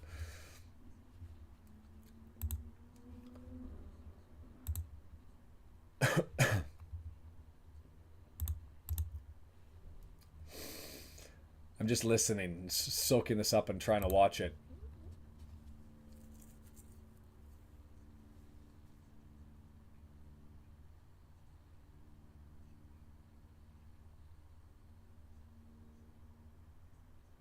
You know, when you talk about the headbutt and whether there's enough force into it in the slow motion, like the skin around his jaw moves from the force.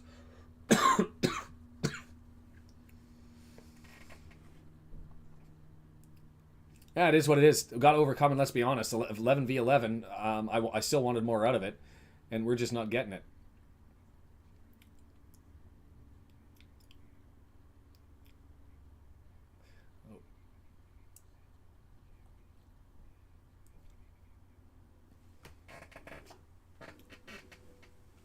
Oh, they're sending up the controversy in the broadcast. It's a Venezuelan VAR crew, preferential treatment to the South American squads. Saw it in the Argentinian match that there were benefits for the world champions, but that you expect that they're going to get that in the circumstances, and they're questioning the integrity of the game.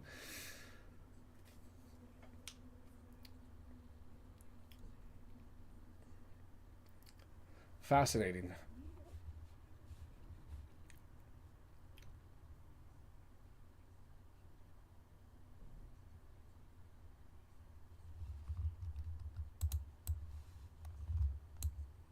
Fascinating. Anyway, that's going to be the story out of this one, unless Canada's able to pot one here. and watch them come out and say we're going to give them a one-match suspension anyways for the red card after this is all said and done, and we missed it, and we're sorry, and Canada gets nothing out of it. And that would be the most hilarious result. I say that sarcastically out of this. The other thing you guys can send the chat out. W&G raised it earlier in the program as far as who people are looking for as potential. And who they want for their potential matches. We know that the first game out is going to be Wrexham's 5,000th game. So that's a big deal. But are you planning to make a trip over? Are you basing that on where there could be away days? Do you have a decision on who you want first over the holidays? When do we get sort of who are our rivals? Shrewsbury obviously is the clear one, but after that is Stockport a rivalry? I continue to say no, but I'm excited to see the games against them. I'm not looking forward to the Crawley Town game. Maybe I want to do the away day just because I don't want to get nausea from the vertigo of their horrible camera angles. Kim looking to make that money. Wants a job as a VAR official, just flip a coin. I mean, at least don't have to get it right, Kim. You just get a remote control in your hand and you get to sit somewhere and watch some football. It sounds like a pretty good deal.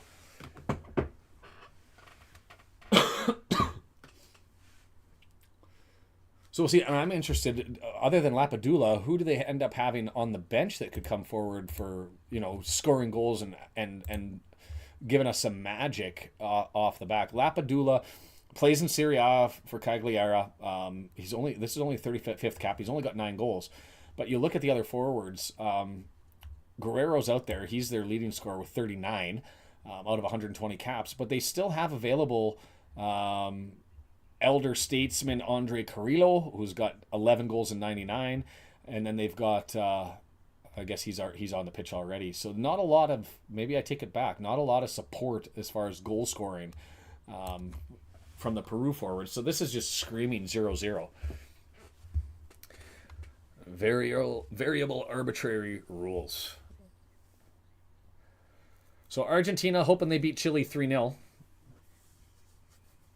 Because that would influence things. If this one ends in a draw, then you've got Peru having to beat Chile or beat Argentina to get in their final game, and then you've got Canada having to get a goal, either win if they can't make it up on goal differential. Oh God, I hate somebody from England. Let's talk about the tie-breaking formula. I have accepted the argument that has been raised that over the course of a 46-game schedule, because there's the team changes from September to January with the windows, because of strength of form over the course of the season, that goal differential is the most equitable way of determining a tiebreaker formula. It's not what North America uses, but I can get that. You want a full snapshot of the best team over the season. Goal differential is a better metric than who beat who on the day. But in a 4-game tiebreaker, I think that the first tiebreaker should be what was the outcome in the game in which you played. I don't think it matters in this instance because everybody's going to probably end up drawing and everyone's going to end up with 2 points. And one team's going to go on and 2 points are not, and it's going to depend on how bad Argentina beat you. So a 2-0 game, that's not bad. But we'll see how they do against Chile, and then the Argentinian B squad against Peru. So is Peru going to get in because they just happen to play Argentina last? That just doesn't seem fair to me. We will see. So if somebody has an opinion on that one, by all means, hit me with it and tell me what you think about it. I'm excited to see the schedule come out tonight, and hopefully the graphics that I'm still putting together end up working. And for that sort of stuff, I've been working on the research for the Who Are You series. I'm planning to do the Who Are You series, recording it directly from OBS, similar to how I do this, and just clicking what I need for the graphics to pop up. It's not going to be optimal. It's not going to have the editing. It's going to have those uhs that I tend to delete and edit as much as I can. But I'm going to attempt to do it as one-take options, doing them live, have the discussion. Maybe you guys can join. The question for me also, what's a good time? Because the easiest time for me to do them is in the evening. The problem being it's too early for those of you in England and Wales, and it's too late for those of you in the East Coast. So it might be smaller groups, but at least I guess everybody can load them up if I do them far enough in advance and follow along and watch. And if you happen to be dealing with some insomnia, you can come and join me as we go through and figure it all out. Halftime. I'm just disappointed.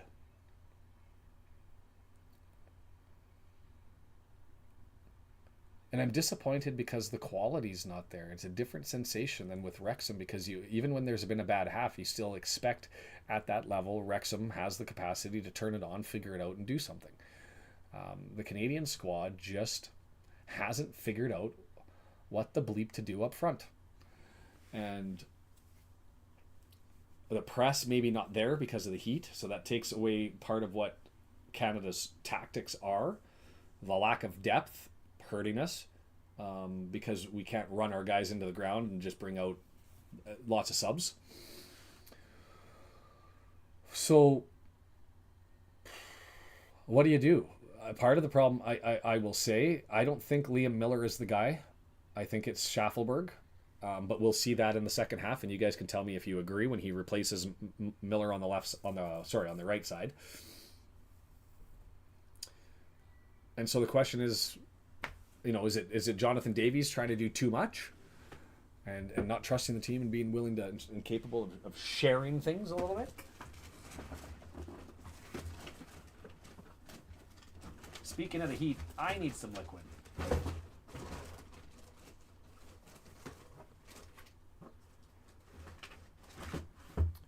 Yeah, that's the other scary thing that the broadcasters just identified. If Peru is able to score here, or Canada scores, if somebody loses this match, they're eliminated.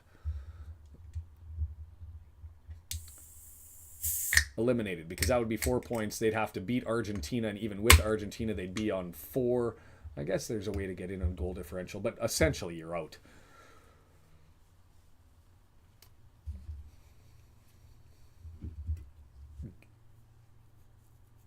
So the game changers, they're talking Buchanan, they're talking Schaffelberg, and that's who it's got to be.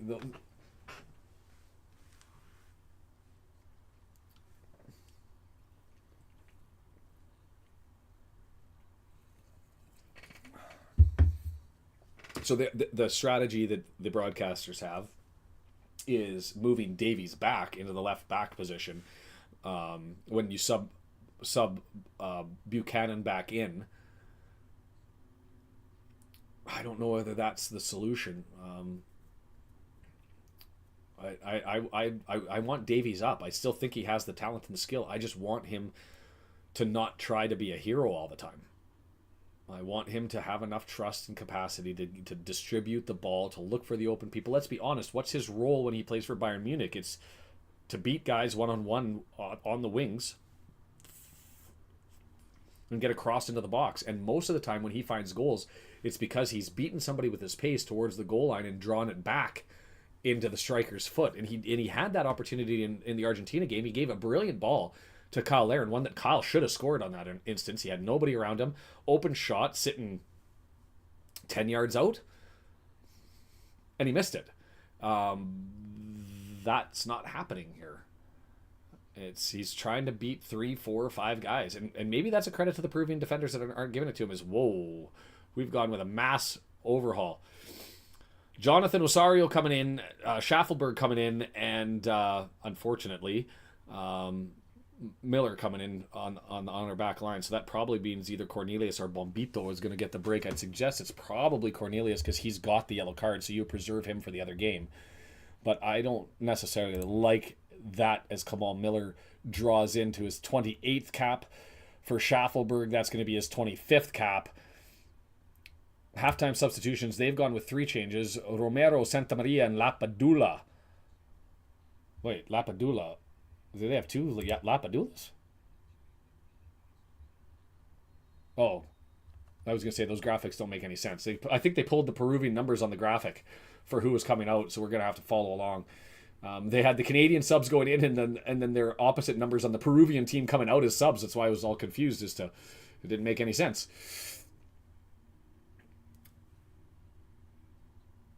Still with us, 45. Whoa, I've started this one late. Let's get that clock going as we're up to the 12th second, and there's a foul there, and we're going to get a free kick early on for Canada. Richie Larea still in, which would have been surprising.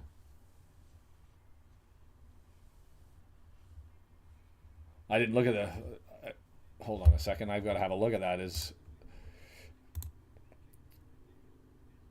win probabilities, Peru unlikely. Canada, are you kidding?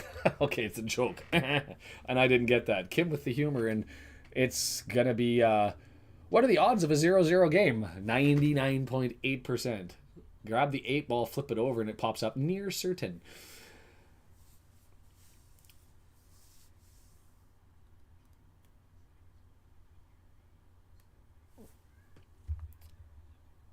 So that's an interesting decision. So both Canadian players who had yellow cards from the first game are off. And so that's Cornelius and that's Kone. Davies still up on the left-hand side as it's pushed forward, and Osorio gives the opportunity. It's lobbed into the box, and that's Schaffelberg overplayed on the left-hand side. Now Schaffelberg on the left with Davies. That's a new combination, as normally Schaffelberg's been coming in and playing over on the right-hand side. So a little bit of a change up there. We'll see how the speed, the pace, and the bulldog mentality. Schaffelberg, if you've never seen him before, plays for Nashville. He is all the work rate and all the effort of Paul Mullen without the boot and the final touch. He...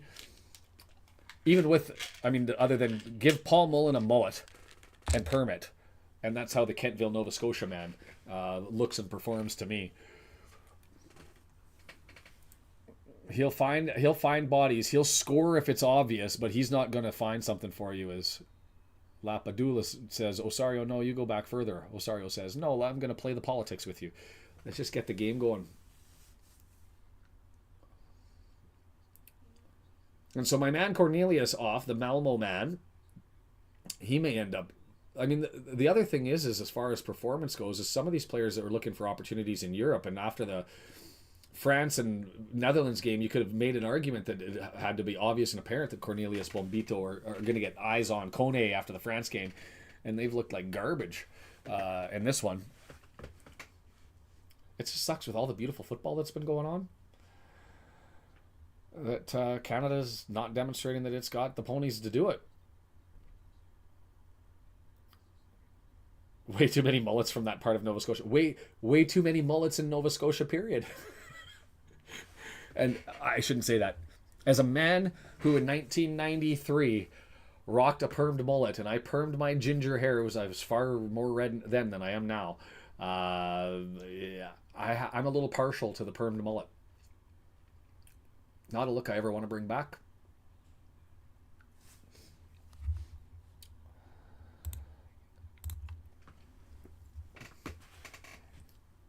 Got a lot of love for Nova Scotia. I was over there, obviously, for that trip to Halifax last year. Surprising how much I enjoyed that.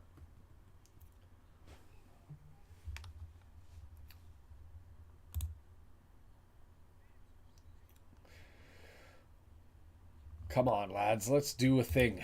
Like, grab the stick, poke it, and let's figure out how to do this. Is Kamal Miller with the tackle there, and they let that go, and I thought that he got ball through and didn't take out the leg, and here we go, Jonathan Davies with the pace in the open field. They collapse on him, and it's a bad pass. And Davies rolls his eyes, and Jesse trying to get him involved, but... Well, the Style King, yes, clearly who I am. I have been fashion savvy since the day I was born. Bowl cuts, surfer haircut. I went overseas to New Zealand and lived there for a year. Came back with shaved all the way through with just ginger locks flowing over, parted in the middle. Whew. There are some brilliant fashion decisions that I've made in my life. Kyle Lauren flips it forward, leaving it there. Larea moving up from the left backside. Why is he way over on the right hand side? Must have been moving forward. The Band-Aid, he plays everywhere. But now I'm wondering who stepped back on the left end of the left back spot. Because we've got a throw in 20 yards out. Don't think Alistair Johnston's got the Tozer bomb to lob that all the way through and into the middle of the box. But they're lining up as though he does. And he does. Flat, not quite there, but flicked up, and Schaffelberg forwards it forward. It's bouncing around, headed, and Schaffelberg, the pit bull, there he is. That's what he does. He just goes and flicks around and just stirs stuff. And so I'm okay with him. And him playing in the shade, maybe he'll be able to continue to do it. Is here they come, Peru on the counter attack. He flopped before he even touched the ball on that one. Impressive. I'm assuming that's Lopez again. That one's a foul. Osorio got him in there and pulled his legs out from under him.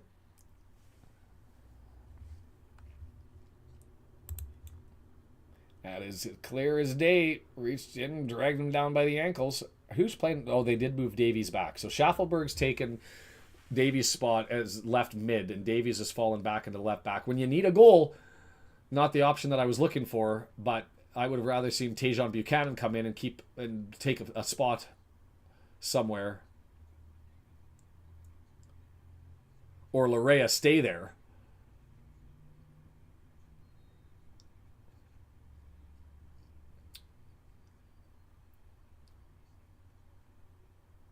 Callan's saying no fault. I don't think it's a yellow.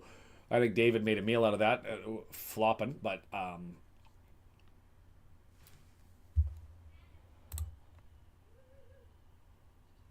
the graphic doesn't update, Brendan, when you say able to show which players have yellows, but with the new features that we're working on, they will be showing which yellow cards were given over the course of the match. I don't believe that those graphics are going to have the name, but it'll have how many yellow cards and how many red cards have been provided.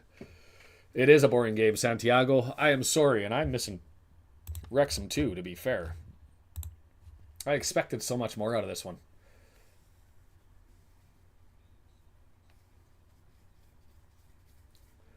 I was expecting so much more out of this game.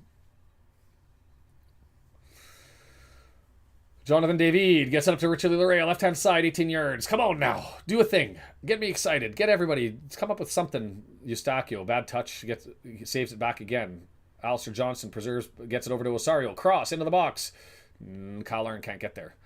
Hey, a little bit of something flipping into the box. Isn't that the truth? And Kim, how shocking is it? Like, all of the talent and skill, and you look at those Premier League players. If I'm England, I'm looking at their governance decisions and finding out how significant the impact is. And one of the bigger things that I'm looking at is the consequences of their Brexit and closing off the borders to immigrants, their visa point system being as difficult to get points. So they're bringing in less important quality. They're giving more top level competition and championship competition to English players. But is it hurting the quality of the league such that those top level players that would be international aren't getting the experiences that, say, Serie A, Italy, the Bundesliga in Germany, League One in France, where there's more international players that are going over there to keep things sharp. Because I would like to see the statistics, but I think that there's some government issues that's Schaffelberg's got to be offside there.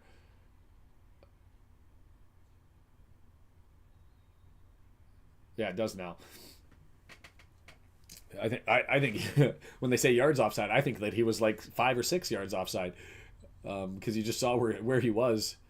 Hits the shoulder, and there's Davies back. Tries to get it to Eustachio, can't. Maybe that's offside. Doesn't matter. Crepeau able to make it, and a good little defensive play there by Bombito doing what Bombito does. Our center backs are fine. Okay, not Kamal Miller, but our starters are fine.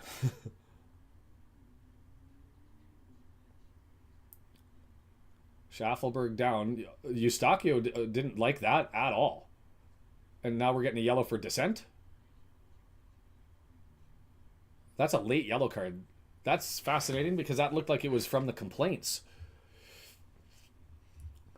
A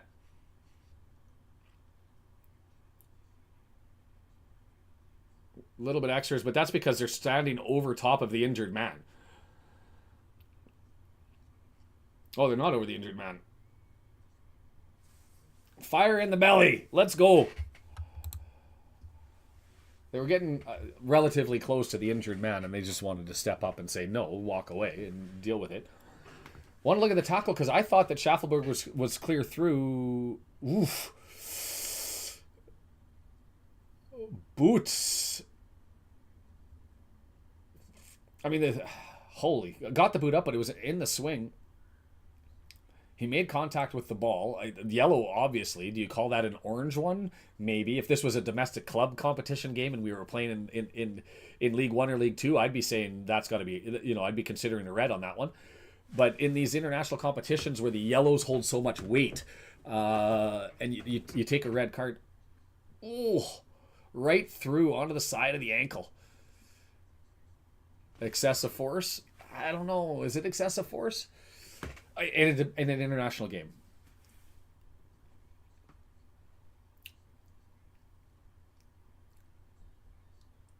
The headbutt was a red.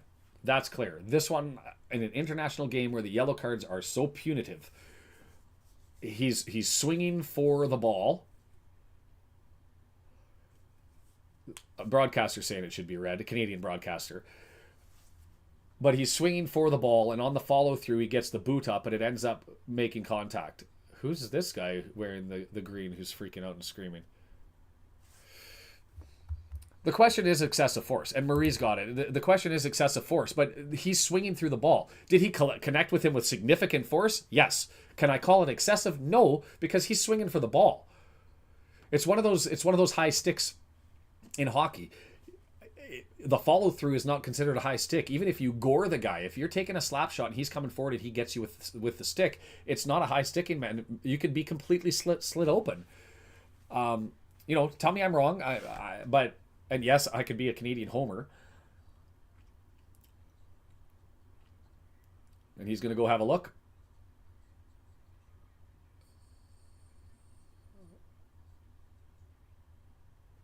So that means that the VAR guys think that it should be a red because they're only going to send him over if they want him to have a look at it.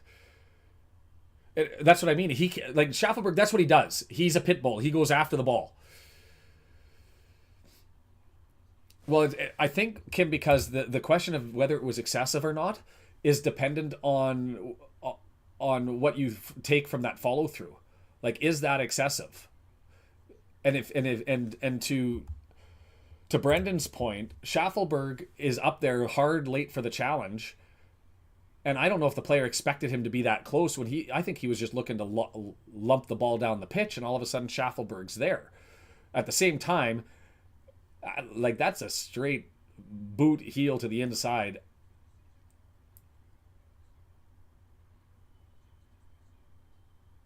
He's reaching.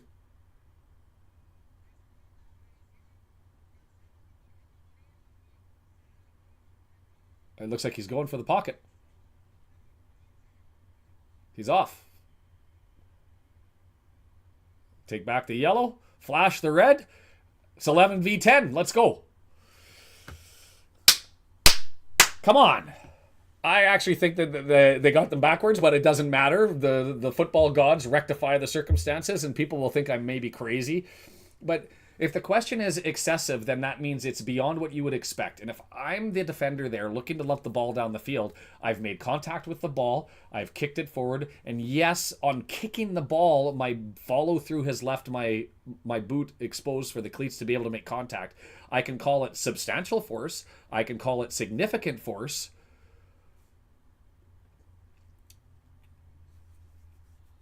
But there's no intent. There's not excessive. He's playing the ball. But hey, I will take it, and they should be down to 10 men in any event.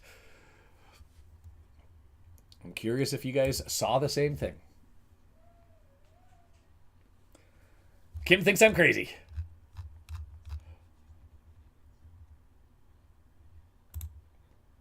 Hey, I can be a VAR official too, Kim. I just flipped a coin. But it does. It makes up for the headbutt. And I will say, significant for like Euros and this competition where the yellow cards mean so much, and more so the Copa America where they've been allowing the physicality to go. There seems to be consistency. Yeah, and that's what I think is. Do you think they talk in the half about how close they were on missed calls? Do we have another injury?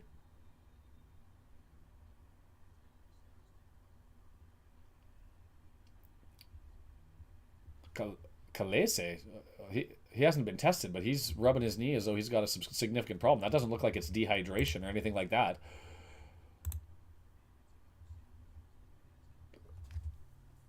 Canadians thinking they're milking it. But it seems odd at 60th minute to start letting the clock run and wasting time already. Orlando City, 107 caps. Well experienced, 34 years of age. My coin is better than your coin. I've got a shiny loony. What do you got?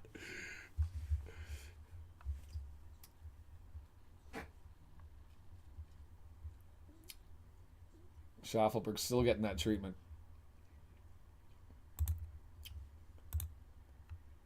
Maybe you're just biased and you're falling a little bit for Schaffelberg because you think you agree with me that he's kind of got the same sort of pit bull mentality as Mullen, working his butt off to try to get Nick ball back. But there's the kick. He makes contact with the ball. It goes through. It hits Schaffelberg, and the follow through ends up clattering into him.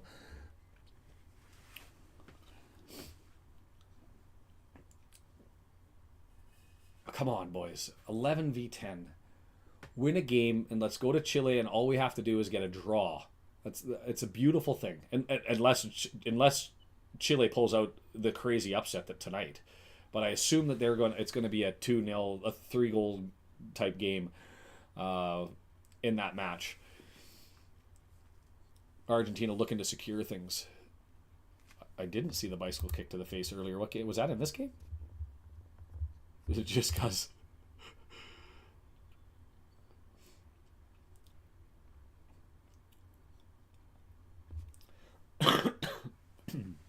Santa Maria makes his way in. Lapadula's still there. He's got to be... I didn't watch much of the England game. I sort of had it on the background as I was trying to get work stuff done. And then once that work stuff is done, I got to go back onto it afterwards. And then it's going to be a long night of football and madness and chaos.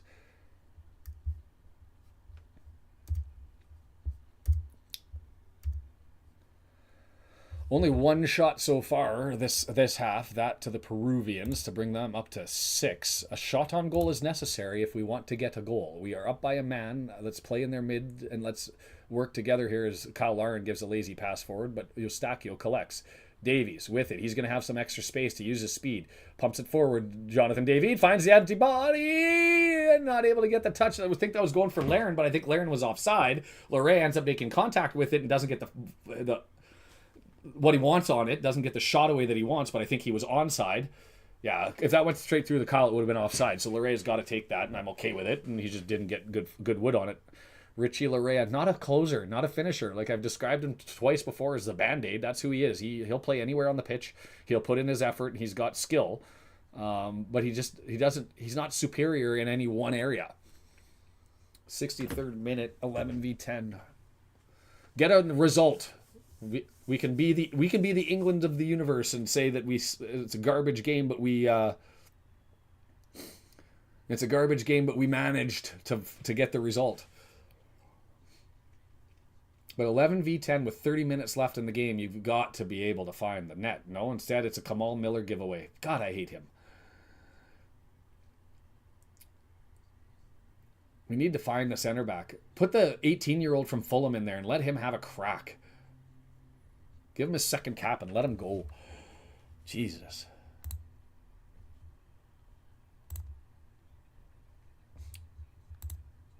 Earl Grey. Good. I'll take that from you, Earl Grey. I've been wrong before.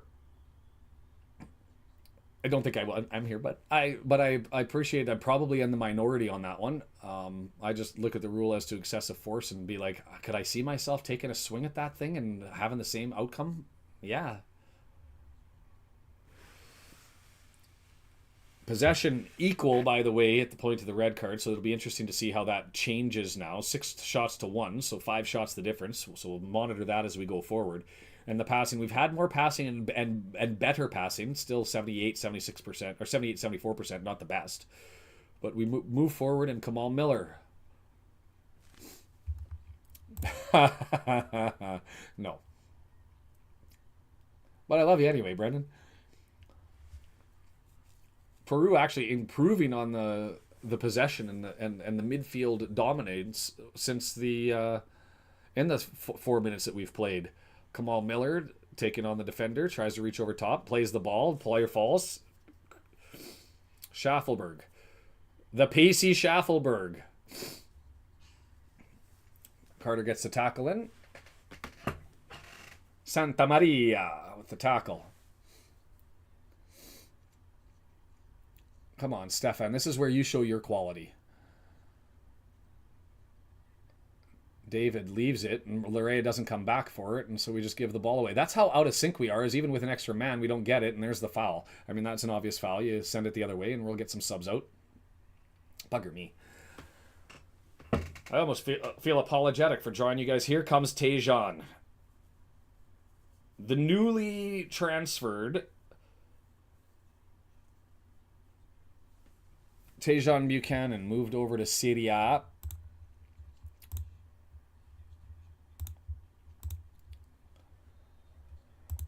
Come on, Tejan. He's got to have a bee in his bonnet. The fact that he came out of the lineup, goes to Inter Milan, and comes back in, plays for the Canadian team, plays every World Cup match, and then has a pretty uneventful, uninspiring game against Argentina and gets yoinked.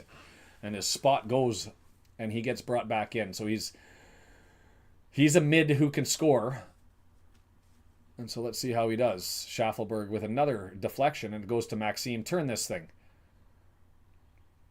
Looking to play it quickly when you got extra men. Instead it's to Alistair Johnston, or is that Schaffelberg? No, that's Johnston. Left foot over to Schaffelberg on the switch. Nice first touch. See, he's got all the skill. He just doesn't finish, and there's the chance. Oof. Kyle Larin trying to get there, and is that a corner or a goal kick? I like Schaffelberg. Like, good first touch, gets it, sees Kyle Larin, and gives him the opportunity, and that gets deflected out, and that's Santa Maria putting it out. Oh, no, it was Larin.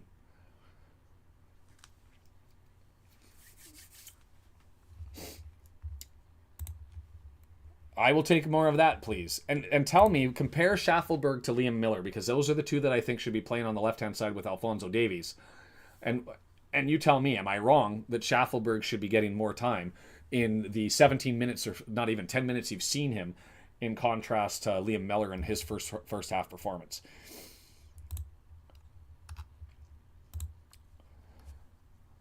Let's hope. It's been a while. I can't even remember the last time Buchanan scored. You know who I miss? And he's had a step back. He's he's arguably getting up there in age too. Is Sam Adekugbe. And I thought that he was settled down our left back position and allowed Davies to play forward. So you can then have Davies in the mid without that step back.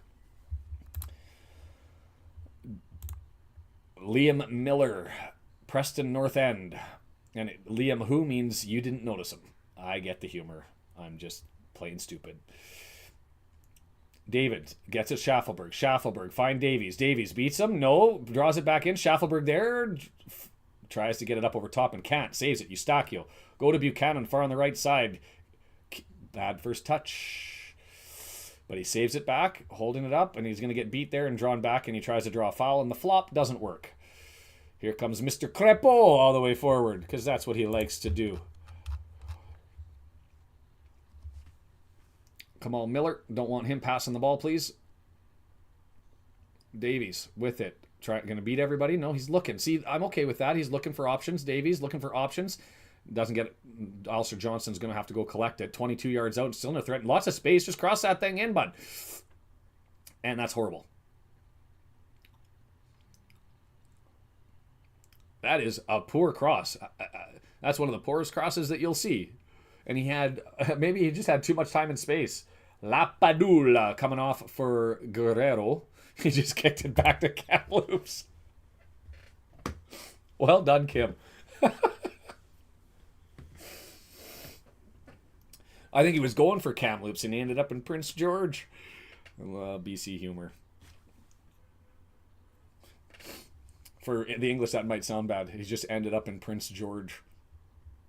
Not what I meant. There's a city here named Prince George.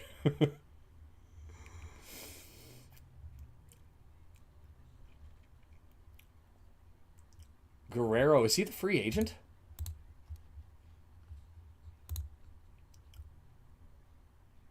No, 139 goals, 120. He's a 40-year-old, so he's coming out in the heat in the last little bit. The Stephen Fletcher of the Peruvian team. Oh, yeah, bad little header, and it rolls off of the back way, and Fortunately, we've got extra space. Osario, Eustachio, Johnston. Come on, Johnston. Over to Bombito. The more I see this kid, the more I like this kid. Run it all up there. Pull an EOC. Touched over to Davies. Davies, we've built it all the way forward. He gets swept out, but picks himself up. And here's an opportunity in the box. I would have liked the first shot, but David draws it in. Yeah. You're a goal scorer, David. Find that shot. Davies, Eustachio. I'm going to get the switch on, going far side over to Osario. Osario. Oh, no, that's Buchanan came all the way back. Johnston. There's Osario. A little bit more quality here with the extra space. Maybe we just find in our game, I don't know, combination of the two, but the passes are improving. And Schaffelberg with time and space. Find the cross. He's... Those heavy... And you can see Jonathan David saying, I had it on... If you put it on the deck right here, I was standing right here. And I think that was the play. But Schaffelberg really likes those hard passes, allowing somebody to run onto the ball. I want to see this replay again to see where David was and whether he was as open as he was reacting. And he's there. David is there. He's got his left foot ready. And instead, he goes to try and find the far post.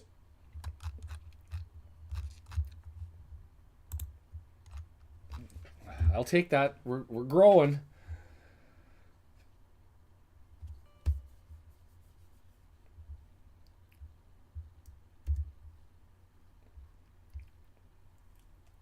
Davies, Schaffelberg. Not a shot on target. That's an interesting battle for the ball as it gets trapped under their bottoms. And so it'll just be a free kick. The safe option from the referee. What do you... Need to get in there with the sticks and dig that out.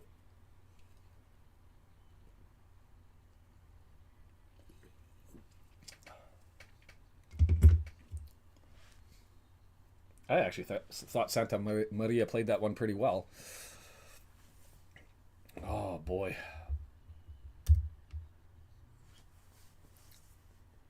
Chile on Saturday. We'll be there for that one. Whoa, Davies, what were you doing? Bicycle kicked a pass over to the Peruvians and have given them a free opportunity. He's just not looked good. And it's crazy because he looked 2 years ago during the World Cup qualifying. He was everything and everywhere at all times. And he just doesn't have that magic anymore. Kamal diving to save possession and Eustachio flicks it out and he says it went off the foot. I don't think it did. I don't think it did. The broadcaster's saying it went off, but it looked straight out to me unless there was a very light little touch there. The way that Eustachio's reacting, he's shocked, but camera angle, maybe one of those ones where it was tricky to see whether it actually flicked over top. But here comes the long throw into the box, headed up. Kyle Larin gets on the wrong side of the ball, but it gets missed, and now comes Larin. Schaffelberg, flick it through, finds an open man. Come on! Put that through, David! Yes, man! Yes, man! Thank you. Oh. Relief is spelt D-A-V-I-D.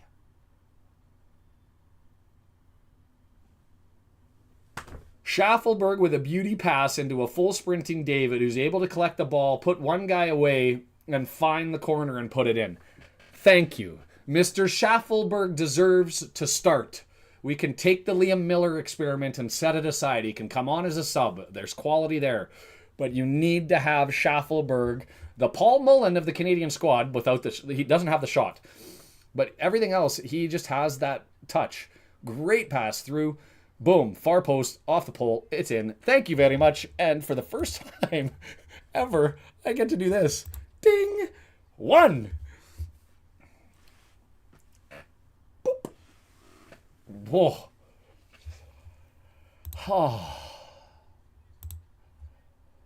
Thank you. Now we're up 1. Now we keep pushing. Goal differential still matters. We don't take a break on this one and start saving this. I mean, don't run ourselves out of it. But we still go forward. 75th minute. Is that what they've got on? It's 75th minute on the scoreboard in the background. Because then I've got a...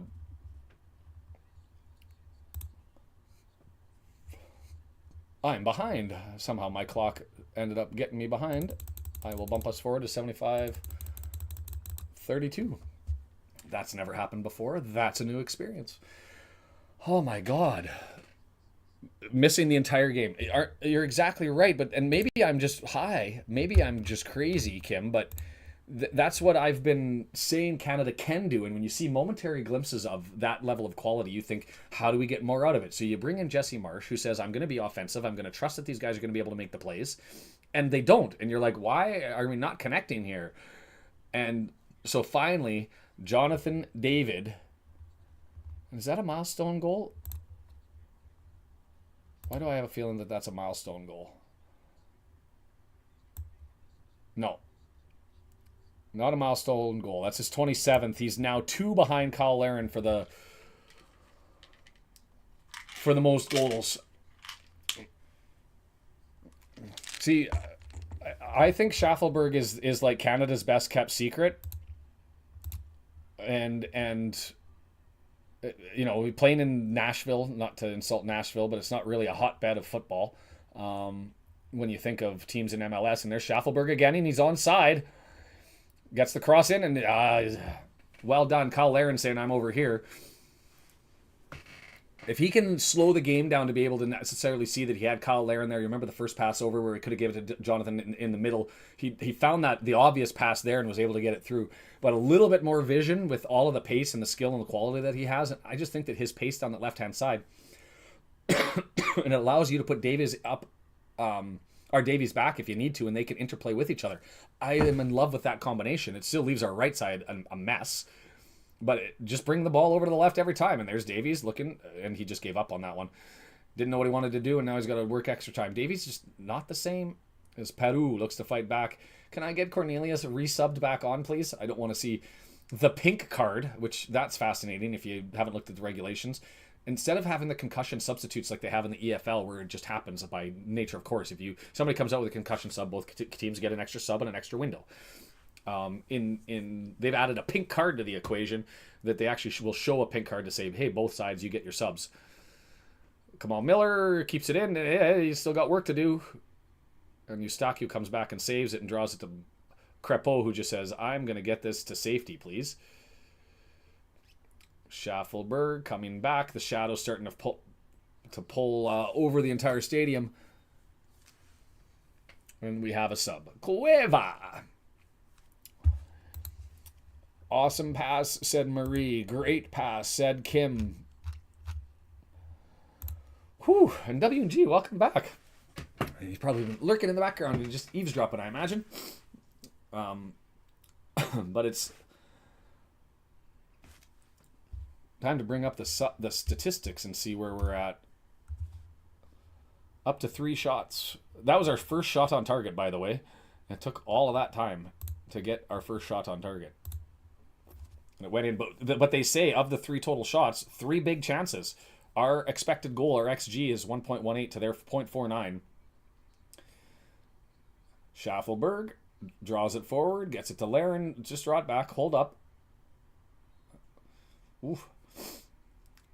We'll take it. We'll take it. I think that was part contact, part flop, but I will take it.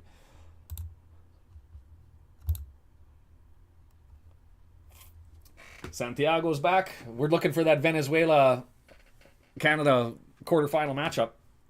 Venezuela win the group. Ooh, the Peruvian fans, or the Peruvian coaching squad is all over the place. I don't know if they're... Jesse Marsh giving it back. The coaches are in it. The captain coming back. Davies looking to settle everybody down. I don't know what happened on the sidelines, but the coaches and Jesse Marsh are looking to get into it. Now I have to look up who's a part of the technical staff wearing the red, with the red ginger beard, because he was right in there with the smiles and the chuckle, looking like he was ready to go. Davies, long boot, finds Schaffelberg, who's got the pace, and that's what you do. You just play into him, and it gets cleared out, and we're going to get a corner. I love this kid. I love this kid. Kentville, Nova Scotia, the only maritime Atlantic province player on the roster. And I say go back there, drum up the well, because He's just a lot of fun to watch. It's only his 12th cap, 24 years of age. And there he is trying to get it on the short corner, doesn't get it. And it's going to be cleared long. And Bombito just makes a smart choice and thumps it out of danger. David all the way back. Johnston draws it forward. Osario flicks it forward. Offside. I don't know whether he was put on by the other defender there, but Tejan not able to get it. If I wanted to get greedy, I'd like to see Buchanan do some things. And Davies instead, he's going to get pulled and held, but he says no, pulls through, finds the kick over to Schaffelberg. Sees so much trust that Davies hasn't. He wants it back, and Schaffelberg missed it. He was right there. It was the right call. Trying to get it back to Davies, he just wasn't able to pull that through. Davies, put your head back. Put your head down and get into it.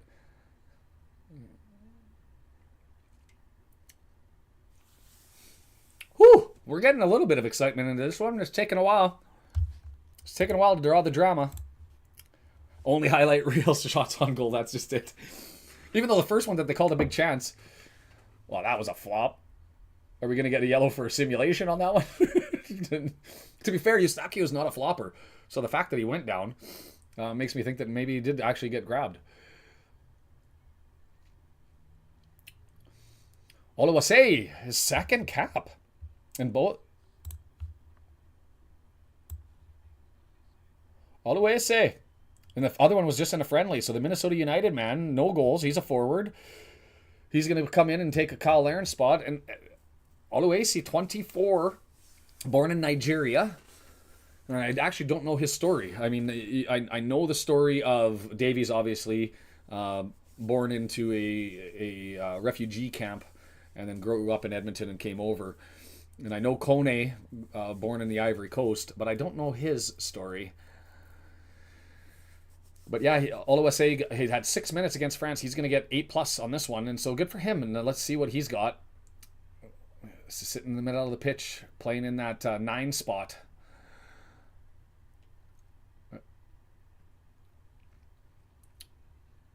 Buchanan just gives it away and then commits the foul.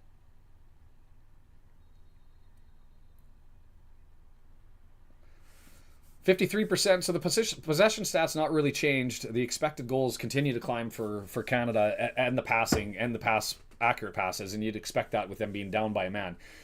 Big chances missed too. Like according to this, if you looked at FOTMob, you'd be sitting there thinking that we dominated this game, but I don't think that that's the case at all. And I don't think that it's the red card that substantively helped us on the stats other than the passing. And danger, crossed in, nobody there, and it's just going to go harmlessly into the side netting. And the Peruvian coach not impressed. I do love that we're able to show a little bit of Concacaf able to deal with the South American squads, although obviously Peru not one of the top teams. We'll see how we do against Chile, who's closer to the mids, and then hopefully we can draw into these quarterfinals and get into some one-offs. Well done by David too. Like Kaleze, the keeper, 109 caps, 107 caps. His is 108 today. 108 caps. He came well out. Not a lot to shoot out, surprisingly. But David able to find it. Mike Lewis, how are you? Oof. That one was a bullet. Unfortunately deflected, and it's going to go out harmlessly, and I think they're going to get their corner over on the opposite side as they move forward. A dangerous set piece. This is what Peru's got to go for. Down by a man late in the game. These are the chances that they're send an extra body forward, leave yourself exposed in the back, try and draw one and get into it. And you can tell the coach is into it. His eyes are about this big. Oh, did that go to a goal kick? I thought that was a cannon that got deflected. Oh. Give me the replay as we just give that one away.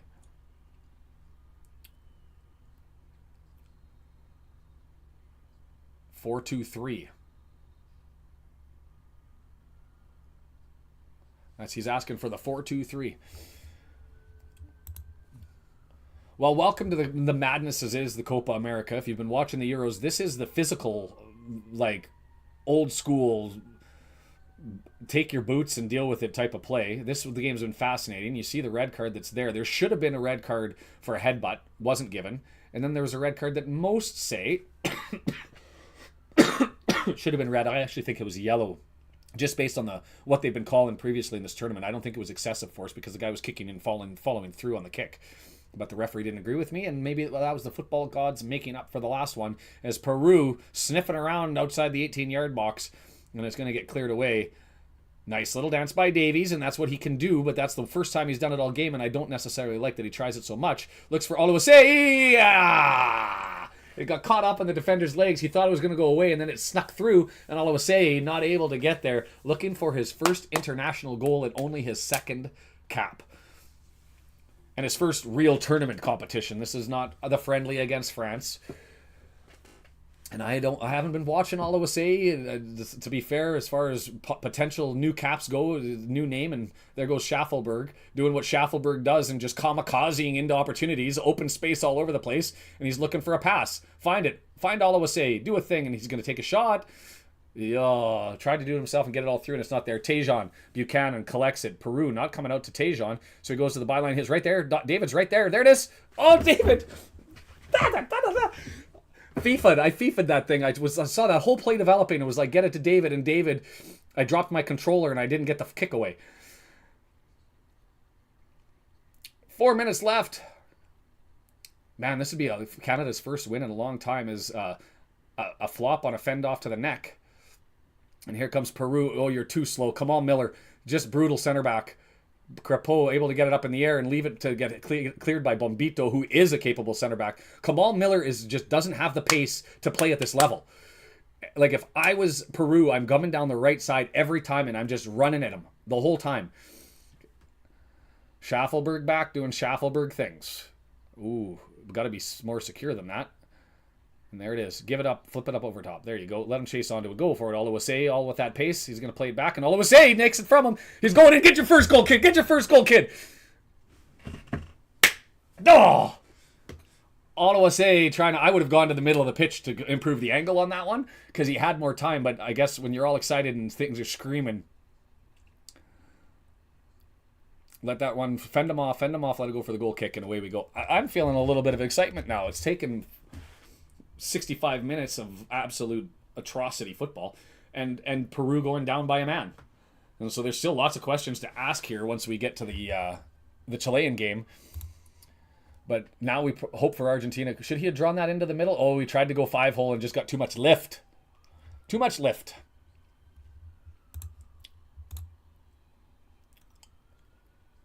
And Kim, your theory of highlight reel opportunities, that's all we get, holds true to on this one. Schaffelberg not able to get there. Canada's first ever goal in the Copa America. That is absolutely true. Osorio, add another one because the goal differential matters. Schaffelberg flick that over. Come on, boys. Oluwase! Not able to get the boot up there. I like this kid's pace. He's hungry after it. Yeah, I've been trying to... I'll be honest, West Coast right now is the place to be for football because you get the 6 o'clock a.m. kickoffs. Now that they're synchronized, it's not the same. But early morning kickoffs, follow all 3 games, and then you add the Copa America for 2 afterwards. It's like, it's dreamy. Tejan. Nah, can't give the foul on that. Whoo-wee.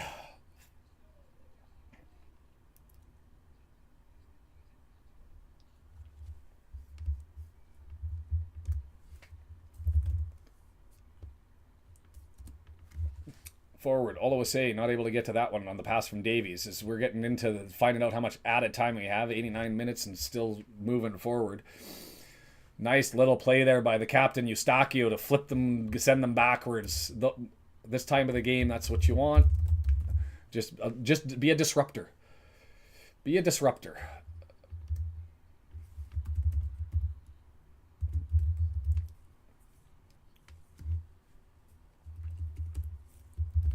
I'm nervous. Peru, 18-yard box. Just look in. They're onside. 2 defenders there. Tejan all the way back from his midfield position, able to get it and gets it up to David. Got some space. Looks for Oluwase. Can't get it over to him. How much added time? 5, 6, 7.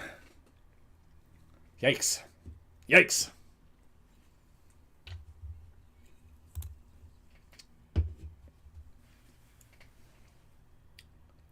Peru going to throw the kitchen sink at him.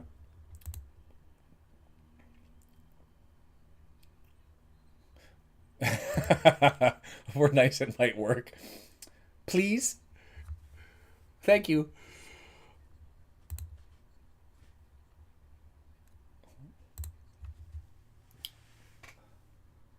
Yeah,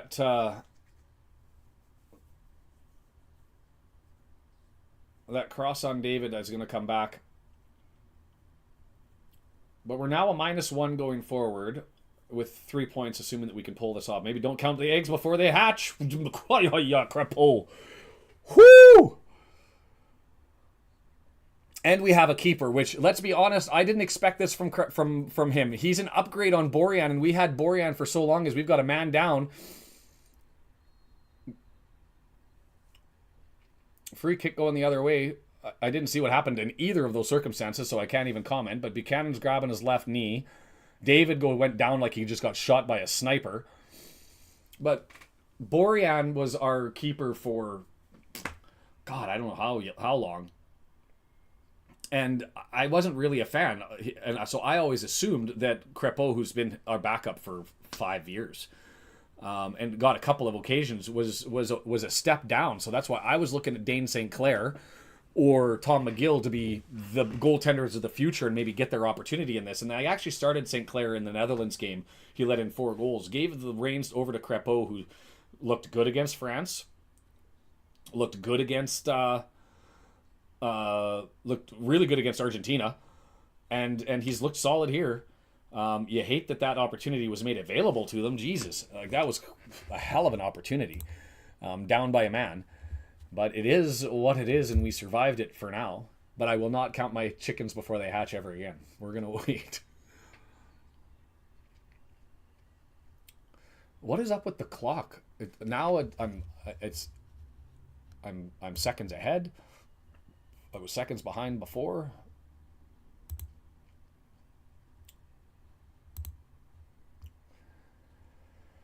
Oh. Peru still coming. Lots of space over on the right-hand side. Is that Kamal? Because that makes me nervous. It is. No, it's Davies. I'm less concerned. Flipped over. Got to be cleared. Banged off. And it's going to go for a goal kick. Well done by Eustachio. Haya. 8 shots to 5. Cueva, great shot on the volley. Crepeau off the bounce, gets the hand on it. Andre, how are you? Everything's fantastic, man. Living the dream and watching some football in the summertime. We are here and back later on tonight, tomorrow morning for you, those of you over in England. 9 o'clock in the morning for the schedule release. Hope to have some chats about Wrexham. So feel free to join that. And a reminder, if you haven't gone over at the end of this, jump over to the Global Watch Along and give a little like there. Would like to see that channel just kind of grow as we do more international games over time. And would like to give that an opportunity to build slowly as these games happen.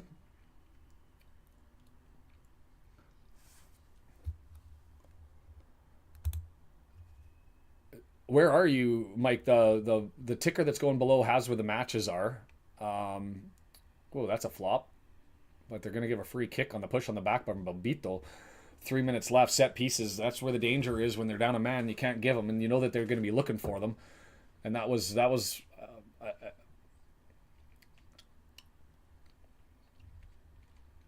yeah, okay. That's a foul. Stupid push. So if you go to livesoccer.net, you should be able to find the matches. Let me see if I can find it while we're at it, because I didn't look up where they're livesoccertv.com, which has been a lifesaver for me because I find so many added games. But I don't know who's picked up the Copa America. Maxime Crepeau, please don't ruin my evening. I don't need that today.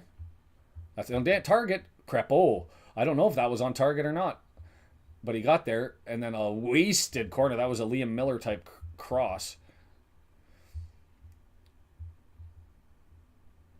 In the United Kingdom, the Copa America is on. Maybe they're not putting the Copa America on.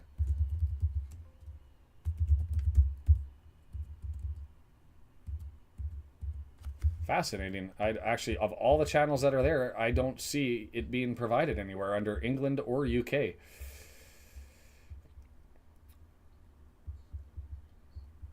That's crazy to me.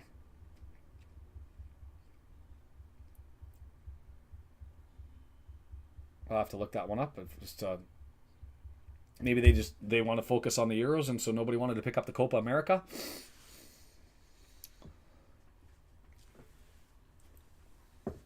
So 60 seconds plus extra time because we had the dual injuries from Buchanan and David at the same time. Well done. Davies lays it in. Is it going to stay in? That looked like glimpses of Panama saving it off the line, and he moves it forward. Well done. 2-on-2. Oluwase and David. David, he's going to keep it. It's there. Lays it back. Well done. Keep some possession. I like that. Davies finds Schaffelberg. Go to the corner flag, Jacob. Stand over on the corner flag.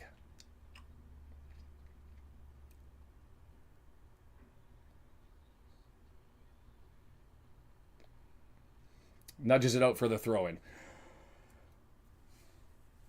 20 seconds, and here comes Peru as Canada was back waiting for them, and Tejan Buchanan flicks it up in the other way and sends it the other way, and it's going to go out for a throw-in. The Peruvian substitutes running for the ball. The Canadians looking to deflect it, and they finally get it and grab it and throw it back in. All of the fun is on the sidelines.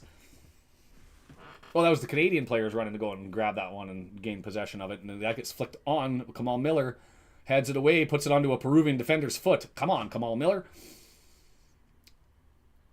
Head it away, finds a Peruvian foot. Tejan Buchanan heads it away.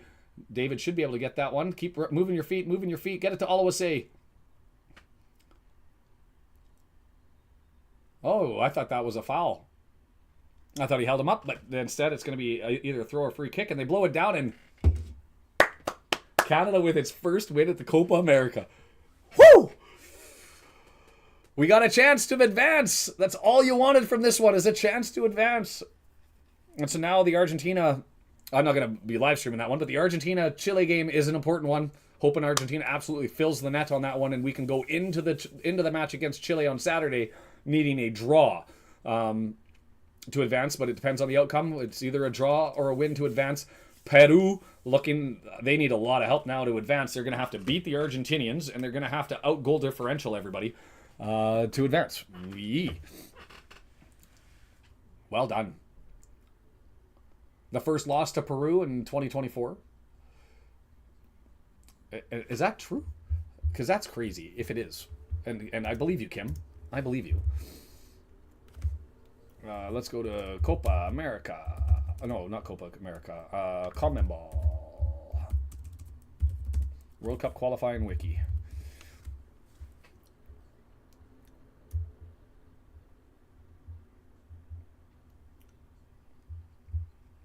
Peru, they drew Venezuela 1-1. Oh, that's in 2023. So they haven't played a World Cup qualifier this year. All of their World Cup qualifiers were started in 2023 in September. 0 wins, 2 draws, 4 losses. One of those against Venezuela recently, but Canada's in the mix, and it's what we've said. It was a horribly ugly game till they went down to 10 men, but we did the job. And to be fair, Peru should have gone down to 9 men. That's the consequence of the physical nature of the football that they try to play, is they walk the line, and that can be the outcome. Hey, thank you so much for joining. That was a lot of fun. It was nice to see you guys again. The old familiars stopping by, and it's much appreciated.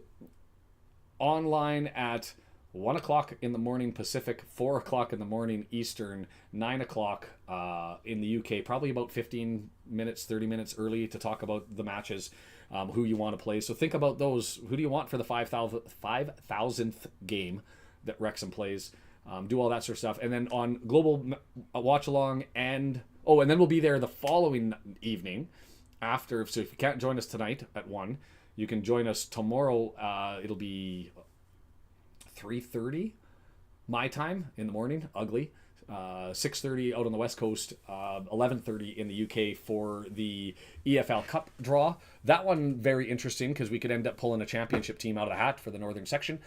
And then we're back with the Global Watch Along and the Red Horde combined for the Canada versus Chile game. And we'll see if we can advance as second in the table. And the opportunity to likely take on Venezuela or Mexico in the quarterfinals, with the winner advancing to probably play Argentina in the semis. So it's a good time. Football. Awesome. I don't know what else to ramble on about. I'm going to get back to work here. Can I bring up my thing to see if anybody's been chatting, because it hasn't popped up for a while. Oh, there we are.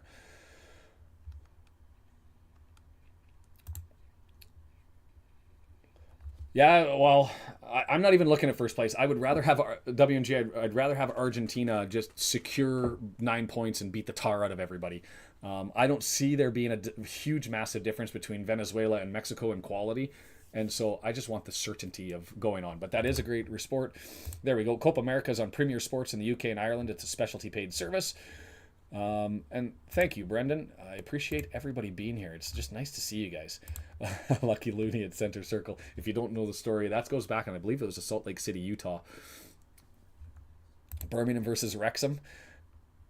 That's the one that you want for 5,000. I'll take it. I don't really care who, to be fair. I just think that it makes sense to have that game at home. It's a big milestone moment. It should be at the KRAS.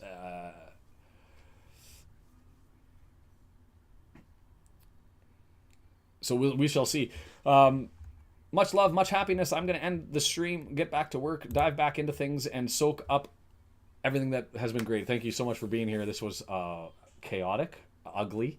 But at the end of the day, Canada was able to do what they needed to do and eke out 3 points, and we're in it. We're in it. Enjoy the Argentina-Chile game if they want it. It's reported that Birmingham wants it in the U.S. It's never EFL rejected it. It would make sense, arguably, if Wrexham was over here and Birmingham wanted to give away one of their home games to play and make some money, and Wrexham says, well, if you're doing it, we've got the travel issues, so you're going to have to financially compensate us for it.